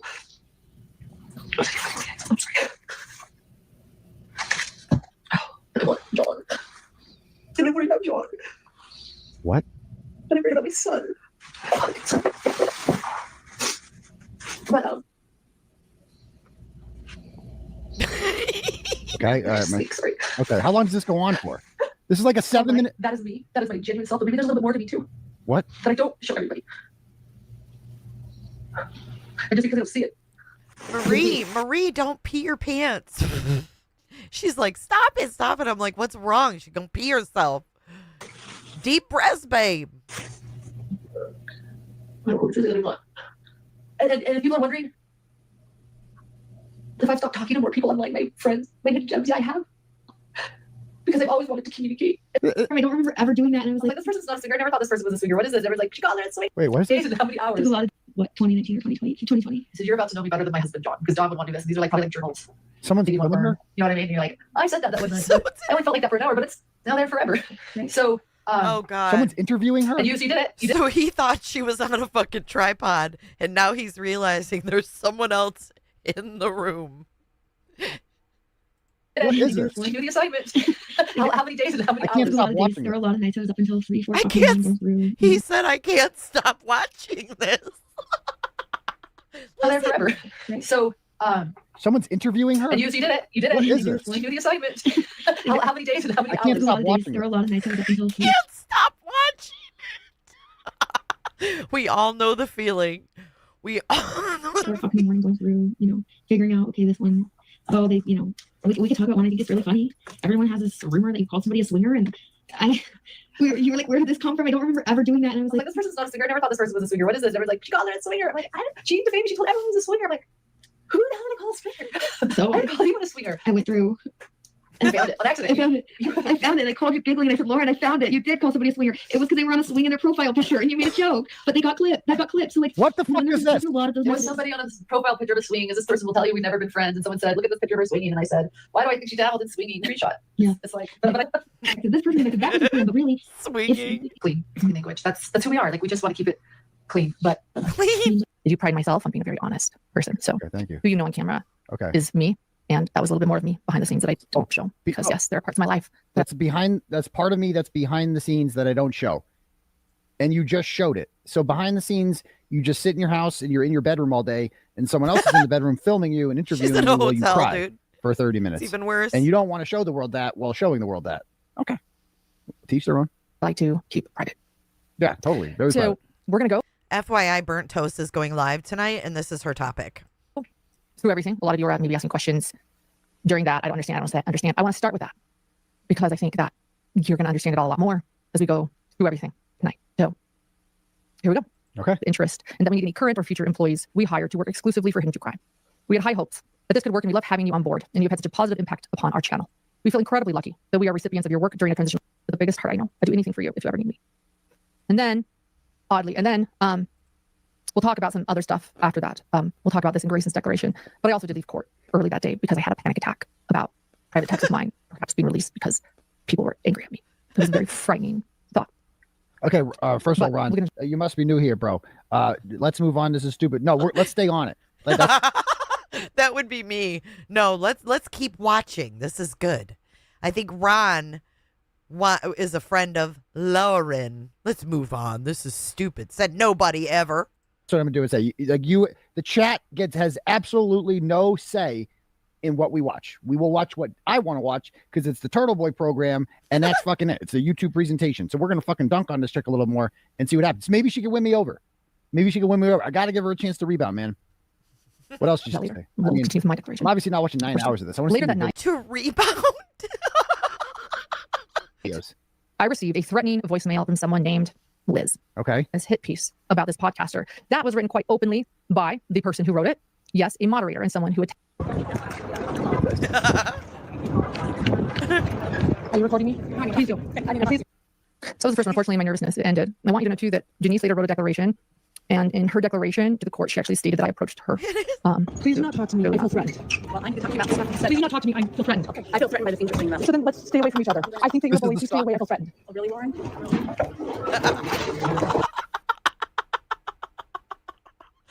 Holy shit. it? I cannot breathe. Really, Lauren? From each other. I think that you're bullied. Please stay away. I feel threatened. Oh, really, Lauren?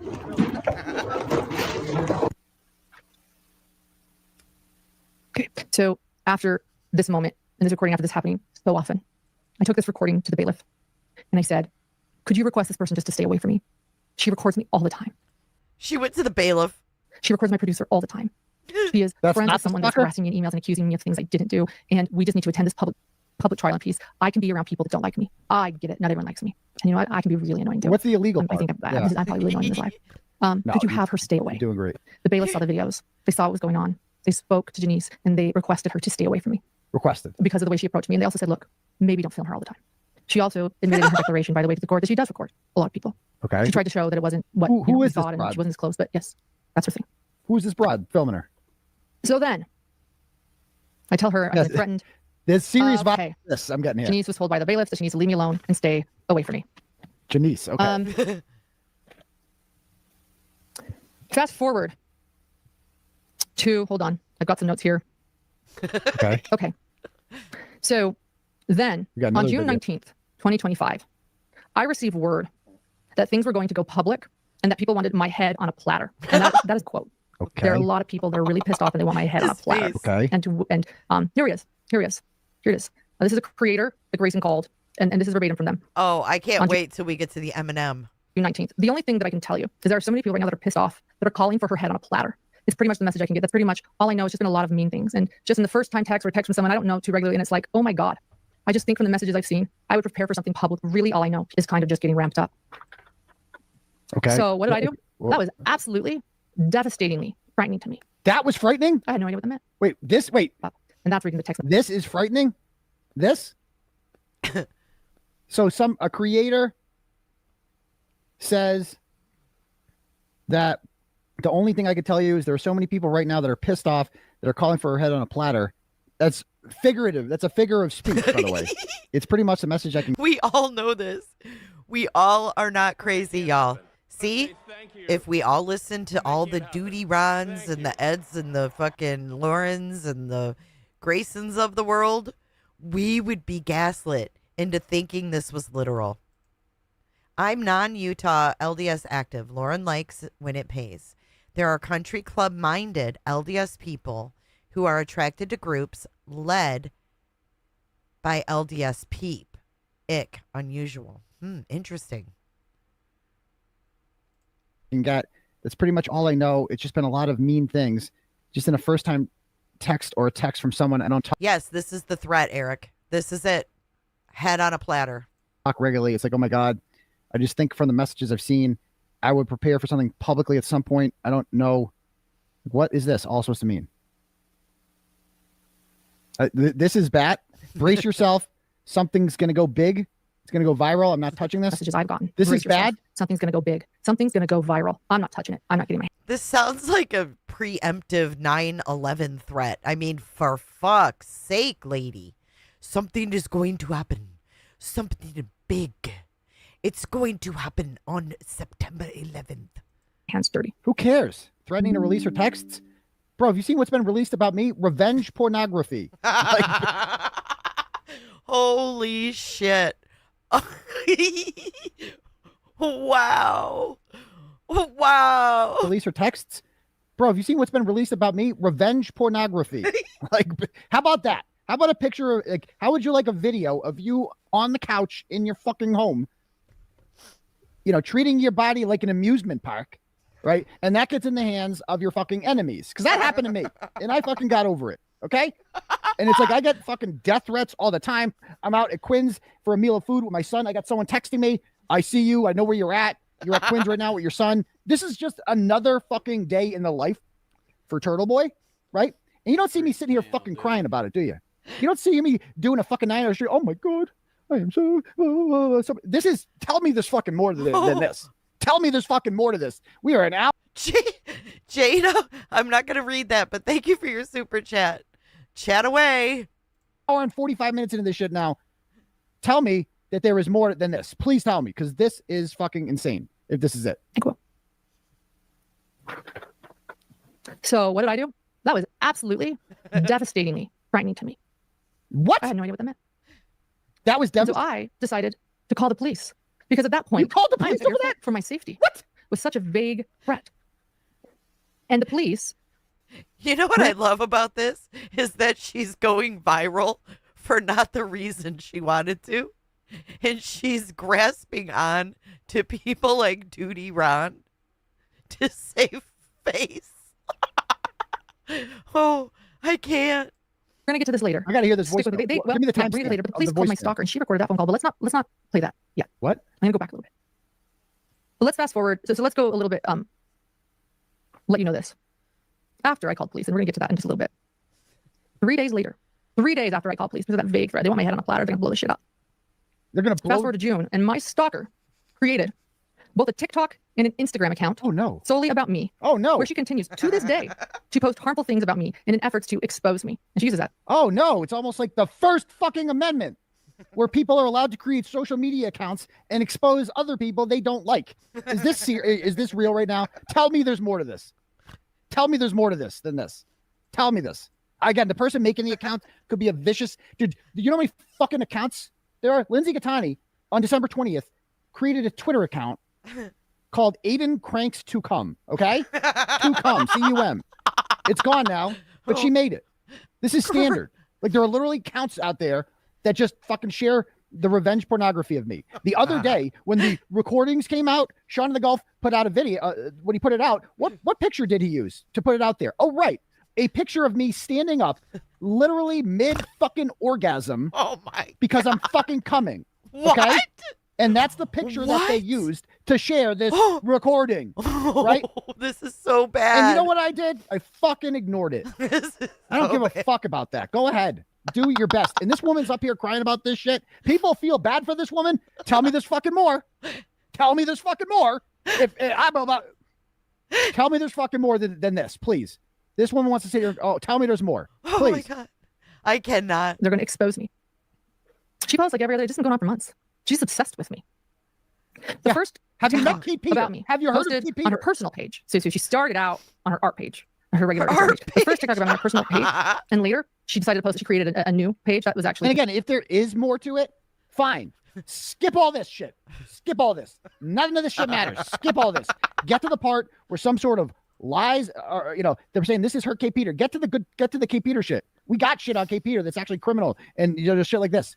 This is insane. This is some SD shit. Confirmed by Lindsay when she took the stand that this was created about me because she just didn't want it all on her art page. So they decided to start a separate page all about me.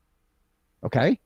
And the first TikTok about me posted on her personal page and later on her targeted page, so she posted it twice, is her telling her friends that I wanted to use my brother's sperm with an egg donor so that I or a surrogate could carry his baby. Before you play this, she is referring to my brother that died in March. Okay. I'm sorry about your brother. So that's mean. So this is a mean person. Oh my God. Okay. I'm sorry about your brother. I'm very sorry about your brother. My brother was in an accident. I loved him so much. I'm sorry. My heart is broken. I'm sorry. I was like his mother. He was born when I was 7 years old, and I loved him so much. Sorry. And I didn't have to be covering these trials, these Daybell trials. My brother needed me, but I went because I wanted justice for the Daybell victims, and I cared. Okay. So you weren't with your brother because of Daybell that? trial that I ever covered. He had been in his accident just a week before, and my family rushed his. So you weren't with your brother because you were at the Daybell trial, which, by the way, is like the most obvious slam dunk conviction ever. Like nowhere, there was a 0.0% chance that Chad Daybell was not going to would be acquitted. Like none. There was no chance whatsoever. Right? There was no offer like Kohlberger got. Nothing. To like not get the death penalty. So he took it to trial because he had fucking nothing to lose. Right? And he got the death penalty anyway. It was a guarantee. So and why was her presence in the Chad Daybell courtroom necessary for justice? You know what? Good point. You know why? Because her victims needed her. Remember, she called them her victims. She didn't attend, then Lori Vallow's children would not get justice if she wasn't there for it, and she left her brother who was in a coma. Is that what people are saying? If she actually did that, that's fucking insane. Absolutely insane. But I need to learn more because this is wild. And he was going to invest in hidden true crime. And I knew that he would want me to cover the trial. I knew he knew how much I cared about the victims in the Daybell case. Oh my God. Oh my God. Mm-hmm. She thinks she's this important? Her brother, tell me do I have this right, chat? Her brother was in a coma and she didn't stay there with him while he was dying because she wanted to cover and be in the courtroom for the Chad Daybell case. Tell me that's not the fuck. Tell me that didn't happen. Please tell me, God, tell me that didn't fucking happen. You got Please it tell right. me I'm misinterpreting this. You're Please not. fucking tell me this. You're not. Please. That's what happened.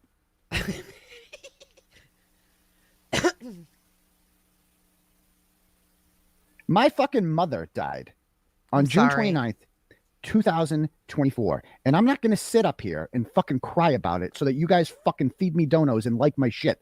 I won't fucking dishonor her by doing that. And I agree. I said the same thing. Thank you, J-Dub. But I agree. My mom died in 2019 and my dad in 2021.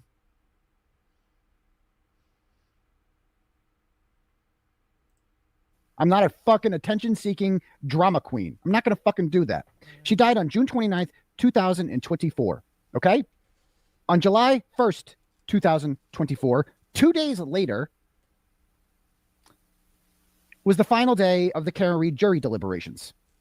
And I went to court that day, even though my mother died. Okay? I didn't really tell many people about it. The only people I told about it, I was standing in line waiting to get into the courtroom that day. And I was with Jessica Machado and Sue O'Connell. And they asked how my weekend was. So I didn't really know what to say. So I said, well, my mom died. And they looked at me like what? And I'm like, it's fine. I go, please don't tell anyone. I just want to get through this.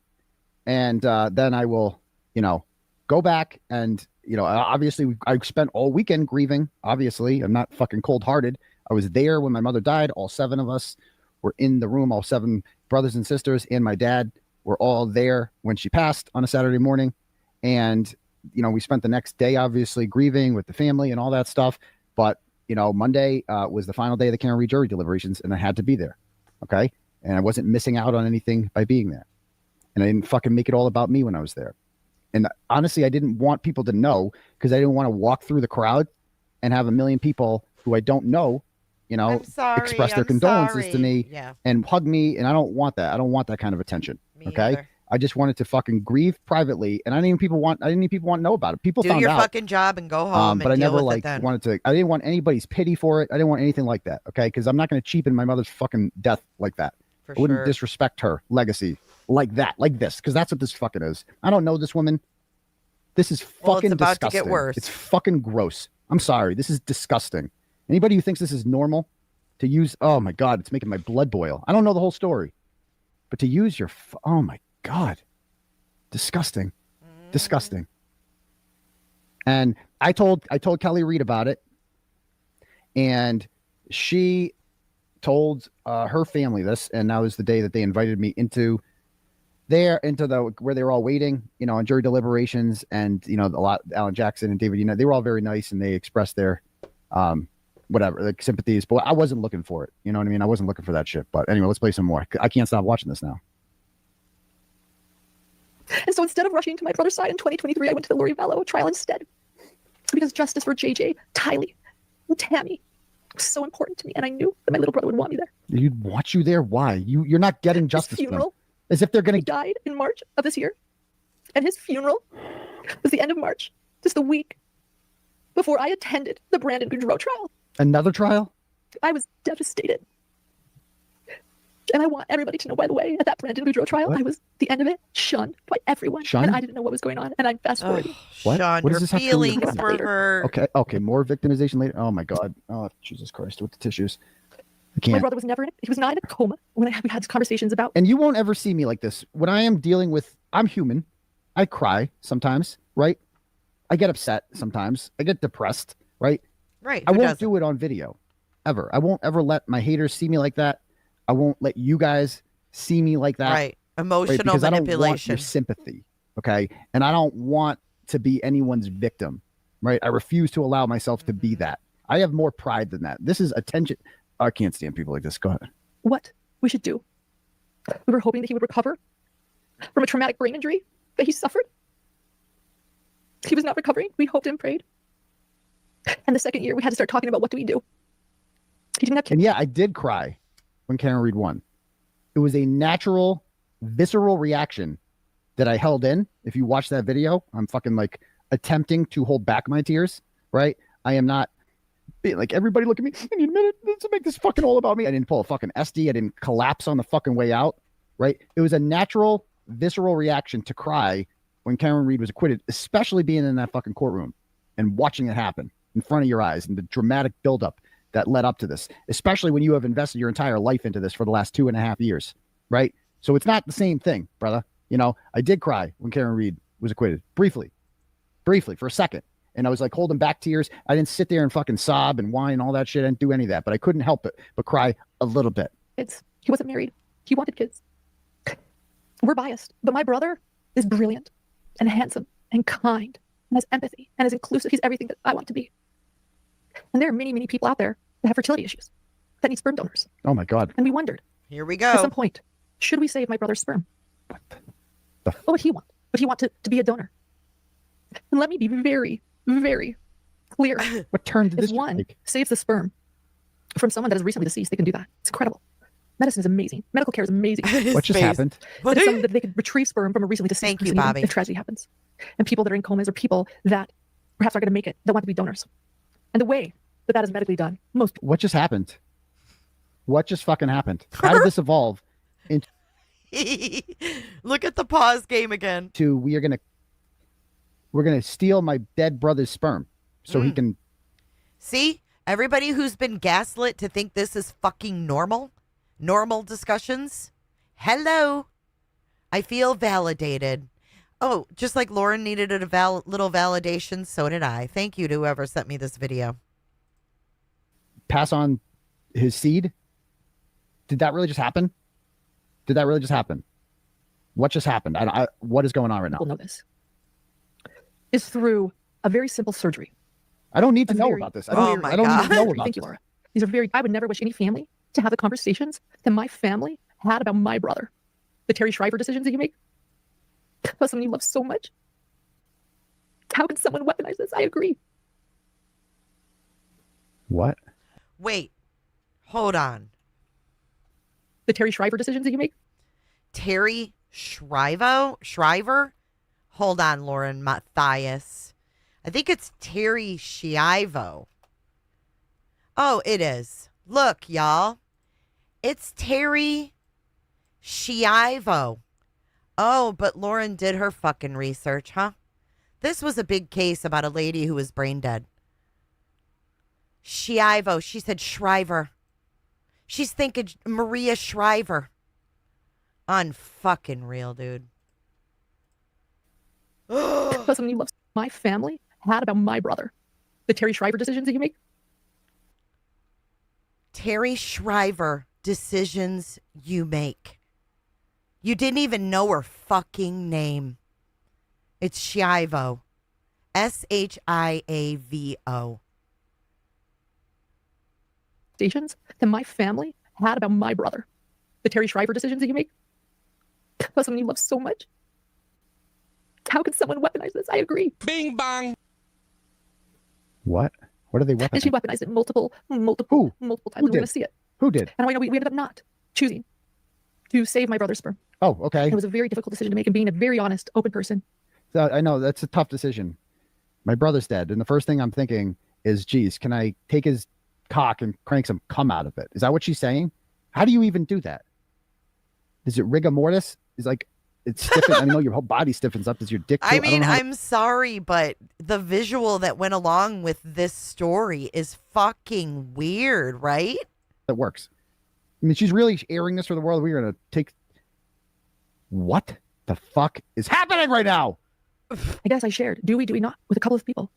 I don't remember the conversation that I had with my stalker, but I know what my family was considering. And that was the gist of what we were talking The gist or the jizz? So, the jizz of what you're talking about? The first TikTok. The Oh. gist of it. No, he did not. No, he did not. And that was the gist of what we were talking The gist or the jizz? So, the jizz of what you're talking about? I guess I shared, do we not, with a couple of people. I don't remember the conversation that I had with my stalker, but I know what my family was considering. And that was the gist of what we were talking The about. gist or the jizz? So, the jizz of what you're talking about? Her first TikTok. Oh, we're gonna. Oh, this is their stalker. Extracted from his body an egg and have either herself or a surrogate. You saw the. Okay, hold on. I'm gonna. So let's watch. So she's giving her stalker more attention. Her first. Yes, she is. To get her brother's sperm. Her brother's sperm. Extracted from his body an egg and have either herself or a surrogate carry the baby, and then she raised it as her own, so that his posterity could live on. One of the things that was a red flag. Hold on. I just went deeper with this comment. Jane Doe said, I have questions too. Was she feeling out Christina to be a surrogate and carry her brother's baby? Why else would you share this story other than to feel someone out, to see how they feel about the whole process? That's fucking weird. Oh, God. Yikes. Talk about red flags. That I should have seen. So that from his body an egg and have either herself or a surrogate carry the baby, and then she raised it as her own, so that his posterity could live on. One of the things. And maybe she said, oh, maybe I could do it in order to kind of soften the blow. That was a red flag that I should have seen. So this person. Yeah, because she's pretty. She's got beautiful blue eyes, nice hair. Oh, Lord have mercy. Egg and have either herself or a surrogate carry the baby, and then she raised it as her own, so that his posterity could live on. One of the things that was a red flag that I should have seen. So this person, the stalker, makes a TikTok. How many followers does this TikTok even have? And 300. Is kind of mocking the fact that she considered taking her dead brother's sperm and ovulating, or taking an egg and making a baby clay out of it. That's what. Well, and you heard her say in the very beginning of this that her brother, she was like his mother. She was 7 when he was born. I was like his mother. And this person is mocking her for that. Okay, I wouldn't mock her for that. That's just, I mean, I kind of am now, but I wouldn't like make a TikTok about, you know what I mean? I'm just commenting on this situation right now. But Ashley, the only reason you'd bring it up to someone is if you wanted to feel them out. Get their response, see their reaction, right? But like, also you have a right to do that. People have a right to mock you. I don't know if, especially when you are a public figure like this, like what the fuck is this shit? This is insane. Okay, more. Instead of talking about like, oh, that's a little weird. So her brother got in an accident and he was in a coma. Just a reminder, I had no idea what we were going to talk about going to the Tonight Show. This is how I do every show. We're just going. We're going with it. Okay, so he's brain dead and coma. I want to reiterate that my brother was never brain dead. My little brother was making eye contact until the day he died. When I would take my little boy in to see him, though he wouldn't make eye contact with me. Oh my God. He was so Stop. Okay. He loved my little brother so much. Or he loved my little boy so much. They were so close and they looked like each other. He was the best uncle. So yeah, my brother would make eye contact. It's leakage, guys. Whatever it is leakage. With me whenever I visited him. He couldn't talk until I brought my little son. And then he stopped looking at me and only look at him. He was never brain dead. Okay. Oh, I want to see more of the stalkers' TikToks. So that made you cry? I mean, why not just block them? Who cares if somebody's making fucking TikToks about you? Who cares? Right. Okay, if it violates some rule, report it to TikTok. Get their channel. I don't know. Do something. So what she is saying is my brother passed away in March after being in a devastating ATV accident in 2023. Sorry to hear that. My stalker is telling her followers that I wanted to non-consensually collect my brother's sperm while he laid in a vegetative state, unable to walk, talk, or have any basic function without insistence, to have a child. Okay, so was that not true? Did I misunderstand anything? Was that not true? Child with him. This led to a flurry of comments from people about me, including one about this being a form of rape, to which the stalker responded, yeah, you may be right. Do we have that, or should I keep going? You don't have it? Okay. That is an evidence. What's wrong with that? We have that, but we'll keep going. Evidence? She has since made multiple TikToks talking about this so-called R word. This is YouTube, so I'll say it once and not again. Right. Grape. Sorry. She claims that I want to do this to my brother, which is simply untrue. Yeah. Didn't completely malicious and emotionally harmful. I want to watch a couple more of these. But it was true, right? He's perplexed because she just admitted that the fucking conversation happened. Videos now. Okay, this one is in the video because it was too difficult to blur my stalker's face. Despite these videos being public, by the way, she actually wanted her face shown in these cyberbullying campaigns. She's proud of them. I'm the one choosing to blur her face. So it's some chick who says she wanted to get pregnant with her comatose brother's sperm. Okay, so that's mean, I guess, but also sounds somewhat true based on what you said. So what's the issue here? This is stalking. She thinks this is Christy? She thinks internet trolls are stalkers. Stalkers are people who show up at your fucking house and like sit outside. Exactly and text you and say, "I can see what you're doing right now inside," and like never leave you alone and come to you. You know what I mean? Like that's a stalker. This ain't. You think this is stalking? This is just somebody on TikTok being cunty. Right. That's all I'm seeing so far. Right. She would be on the cunt list. Oh my God. Yes, she's being totally cunty. You think this is stalking? This is just somebody on TikTok being cunty. That's all I'm seeing so far. He says cunty. This ain't. You think this is stalking? This is just somebody on TikTok being cunty. That's all I'm seeing so far. But this one was too difficult to blur. Essentially, she again was enjoying letting everybody know all the red flags about me, and number 3 was the biggest one that she wanted. I want to get pregnant with my comatose brother's sperm. And then were there comments under that one or anything, or should we read them? Or are we good? There's too many. Okay, so there are a bunch of comments, and we've saved them and shown the people implying again the R word or assault and the non-consent, and people just mocking this idea. Very painful. I mean, the lack of empathy that these cyber bullies have. I want you to know the people I brought up, Lindsay and Janice and Lori, particularly Janice and Lori, they love to comment on these videos. Okay. They do say, wow, that was a red flag. That was a crazy red flag. I don't know. I've never done anything to Lori. This woman who has showed kindness to me. But she has now become a very, I don't know. Her stalker is an employee? Was. Is there more? And then I want to see some more TikToks of the stalker. Hold on. Oh yeah. We're making sure. And then we'll get to fart box, the fart box portion of the evening. I have an officer calling me. Stalking something is the law. Okay, point of view, a cop can't tell. I'm going to slow this down a little bit so I can hear this. This is my first time ever seeing him too. Because that's on 1.5 speed. So this is another TikTok the stalker made. A cop can't tell you what law you broke. And I want to know what, I mean, obviously you don't know the case law off the top of your head. I have an officer calling me. Stalking something is the law. And I want to know what, so I can wait a second for sure. I know, but what's the case law? I want the case law, please. And then you said you don't screenshot them, but then also no, but I kind of want to now. Like, if she's kind of harassing me, so I feel like I kind of want to. But what's the law? Well, if you need to, for down there to get harassed. Okay, I know, but what's the Nevada law? What? I was just doing some searching. Here's the thing. I'm a patrol officer. I'm not going to say my own, I'm a best detective or anything, right? So I can do my due diligence and do some searching as well. So I didn't copy everything because there's so many laws. Scorpion, I love that. I used to say that. She's a stunned cunt. That we just don't know. No, I can respect that. I can respect that. Sometimes we need to, we need to do a little bit of extra searching and things like that. So, but I feel like to have a police officer telling me that, because to have a police officer telling me it's against the law to do that. I actually have several examples of her sending so many screenshots to me from other people. So.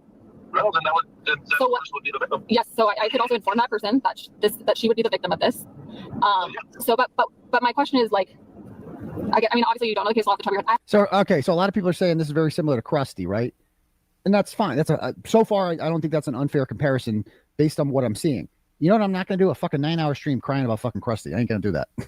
We all know what Krusty is. I'm going to expose Krusty. That's what I'm going to do. I'm not going to come up here and sit here and fucking give Krusty a victory by crying. No, Christina called the police to clarify the case because they told her what she was doing was against the law or whatever. So she called to clarify because there was some kind of seriousness in the law they said she broke. About her for 9 fucking hours. Are you crazy? I have an officer calling me. Stalking something is the law. And I want to know what, so I can wait a second for sure. I know, I'm giving you grace here. I get it. You don't have all the, I can't even remember my kids' names in a row sometimes. Okay. I can't even imagine remembering all the laws. So I can wait a second for sure, but I definitely am curious. Yeah, let me see if I can find it. I mean, obviously. I was reading chat during that. Thank you, everyone. I've been trying to focus and not reading as much because you know me and my ADD. So thank you. Thank you for believing me. Oh my God. So then, do you have the other one? I mentioned the other one as well. No stress. I can keep reading and we'll get to all of them. So I'll just explain this. No stress, Grayson. No stress. Look for it. I'll keep going. So she starts posting clips of my voice in her targeted social media accounts. We're gonna look at a few of these. The first clip of my voice was part of the conversation we had in the courthouse on April 9th, 2025. So again, I was right. She wanted to talk then, which it's okay. Go for it. Rhonda, we did. If you go back in, I think 2 days ago, we went over Christina's TikToks. It stopped. Do you want to keep going? Okay. Oh, it's her computer again. So we're swapping again, guys. Did the first part of, and we're good. We'll just keep reading. We'll get them one by one. The first part of my first clip of my voice was part of a conversation that we had in the courthouse on April 9th, 2025, despite the courthouse having a no recording policy. All right. So anyway, this is really enlightening. So we're going to stop there for now, because maybe I'll look. Okay. That was funny as fuck, you guys. Thank you for being here today. Thank you for introducing me to this. This was funny as hell. Oh, God. I don't know. Swift, what do you guys think? Shit's getting wild. It's getting wild. I'm going to end this. I've got you guys set to redirect to Toasty, who is, if you're not familiar with Burnt Toast, she's another reviewer. You guys got to see her fucking thumbnail. Hold on. Let me Look show into you. this more now. I'm interested. I want to know more, and I'm going to watch the rest of that. Let's look at but I did Toasty's see, live for I tonight. think BLT shared. Look at it. LOL and order. Lull and order. Special butthurt unit. Holy shit. So go over there, hit the notification for tonight. I think, let's see when it starts. 5 hours, so 8:30 Eastern. I thought that was great. I had to show you guys that. But great.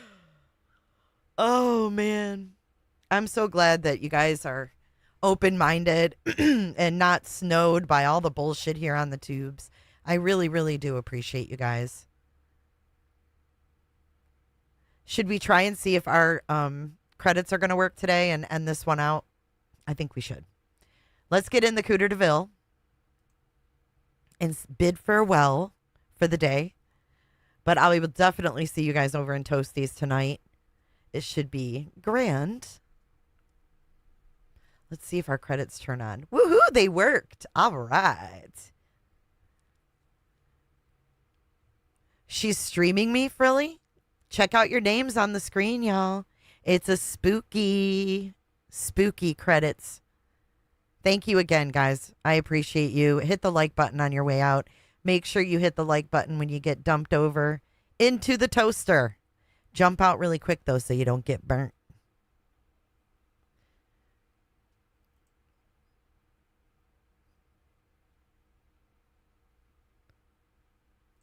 Thank you so much.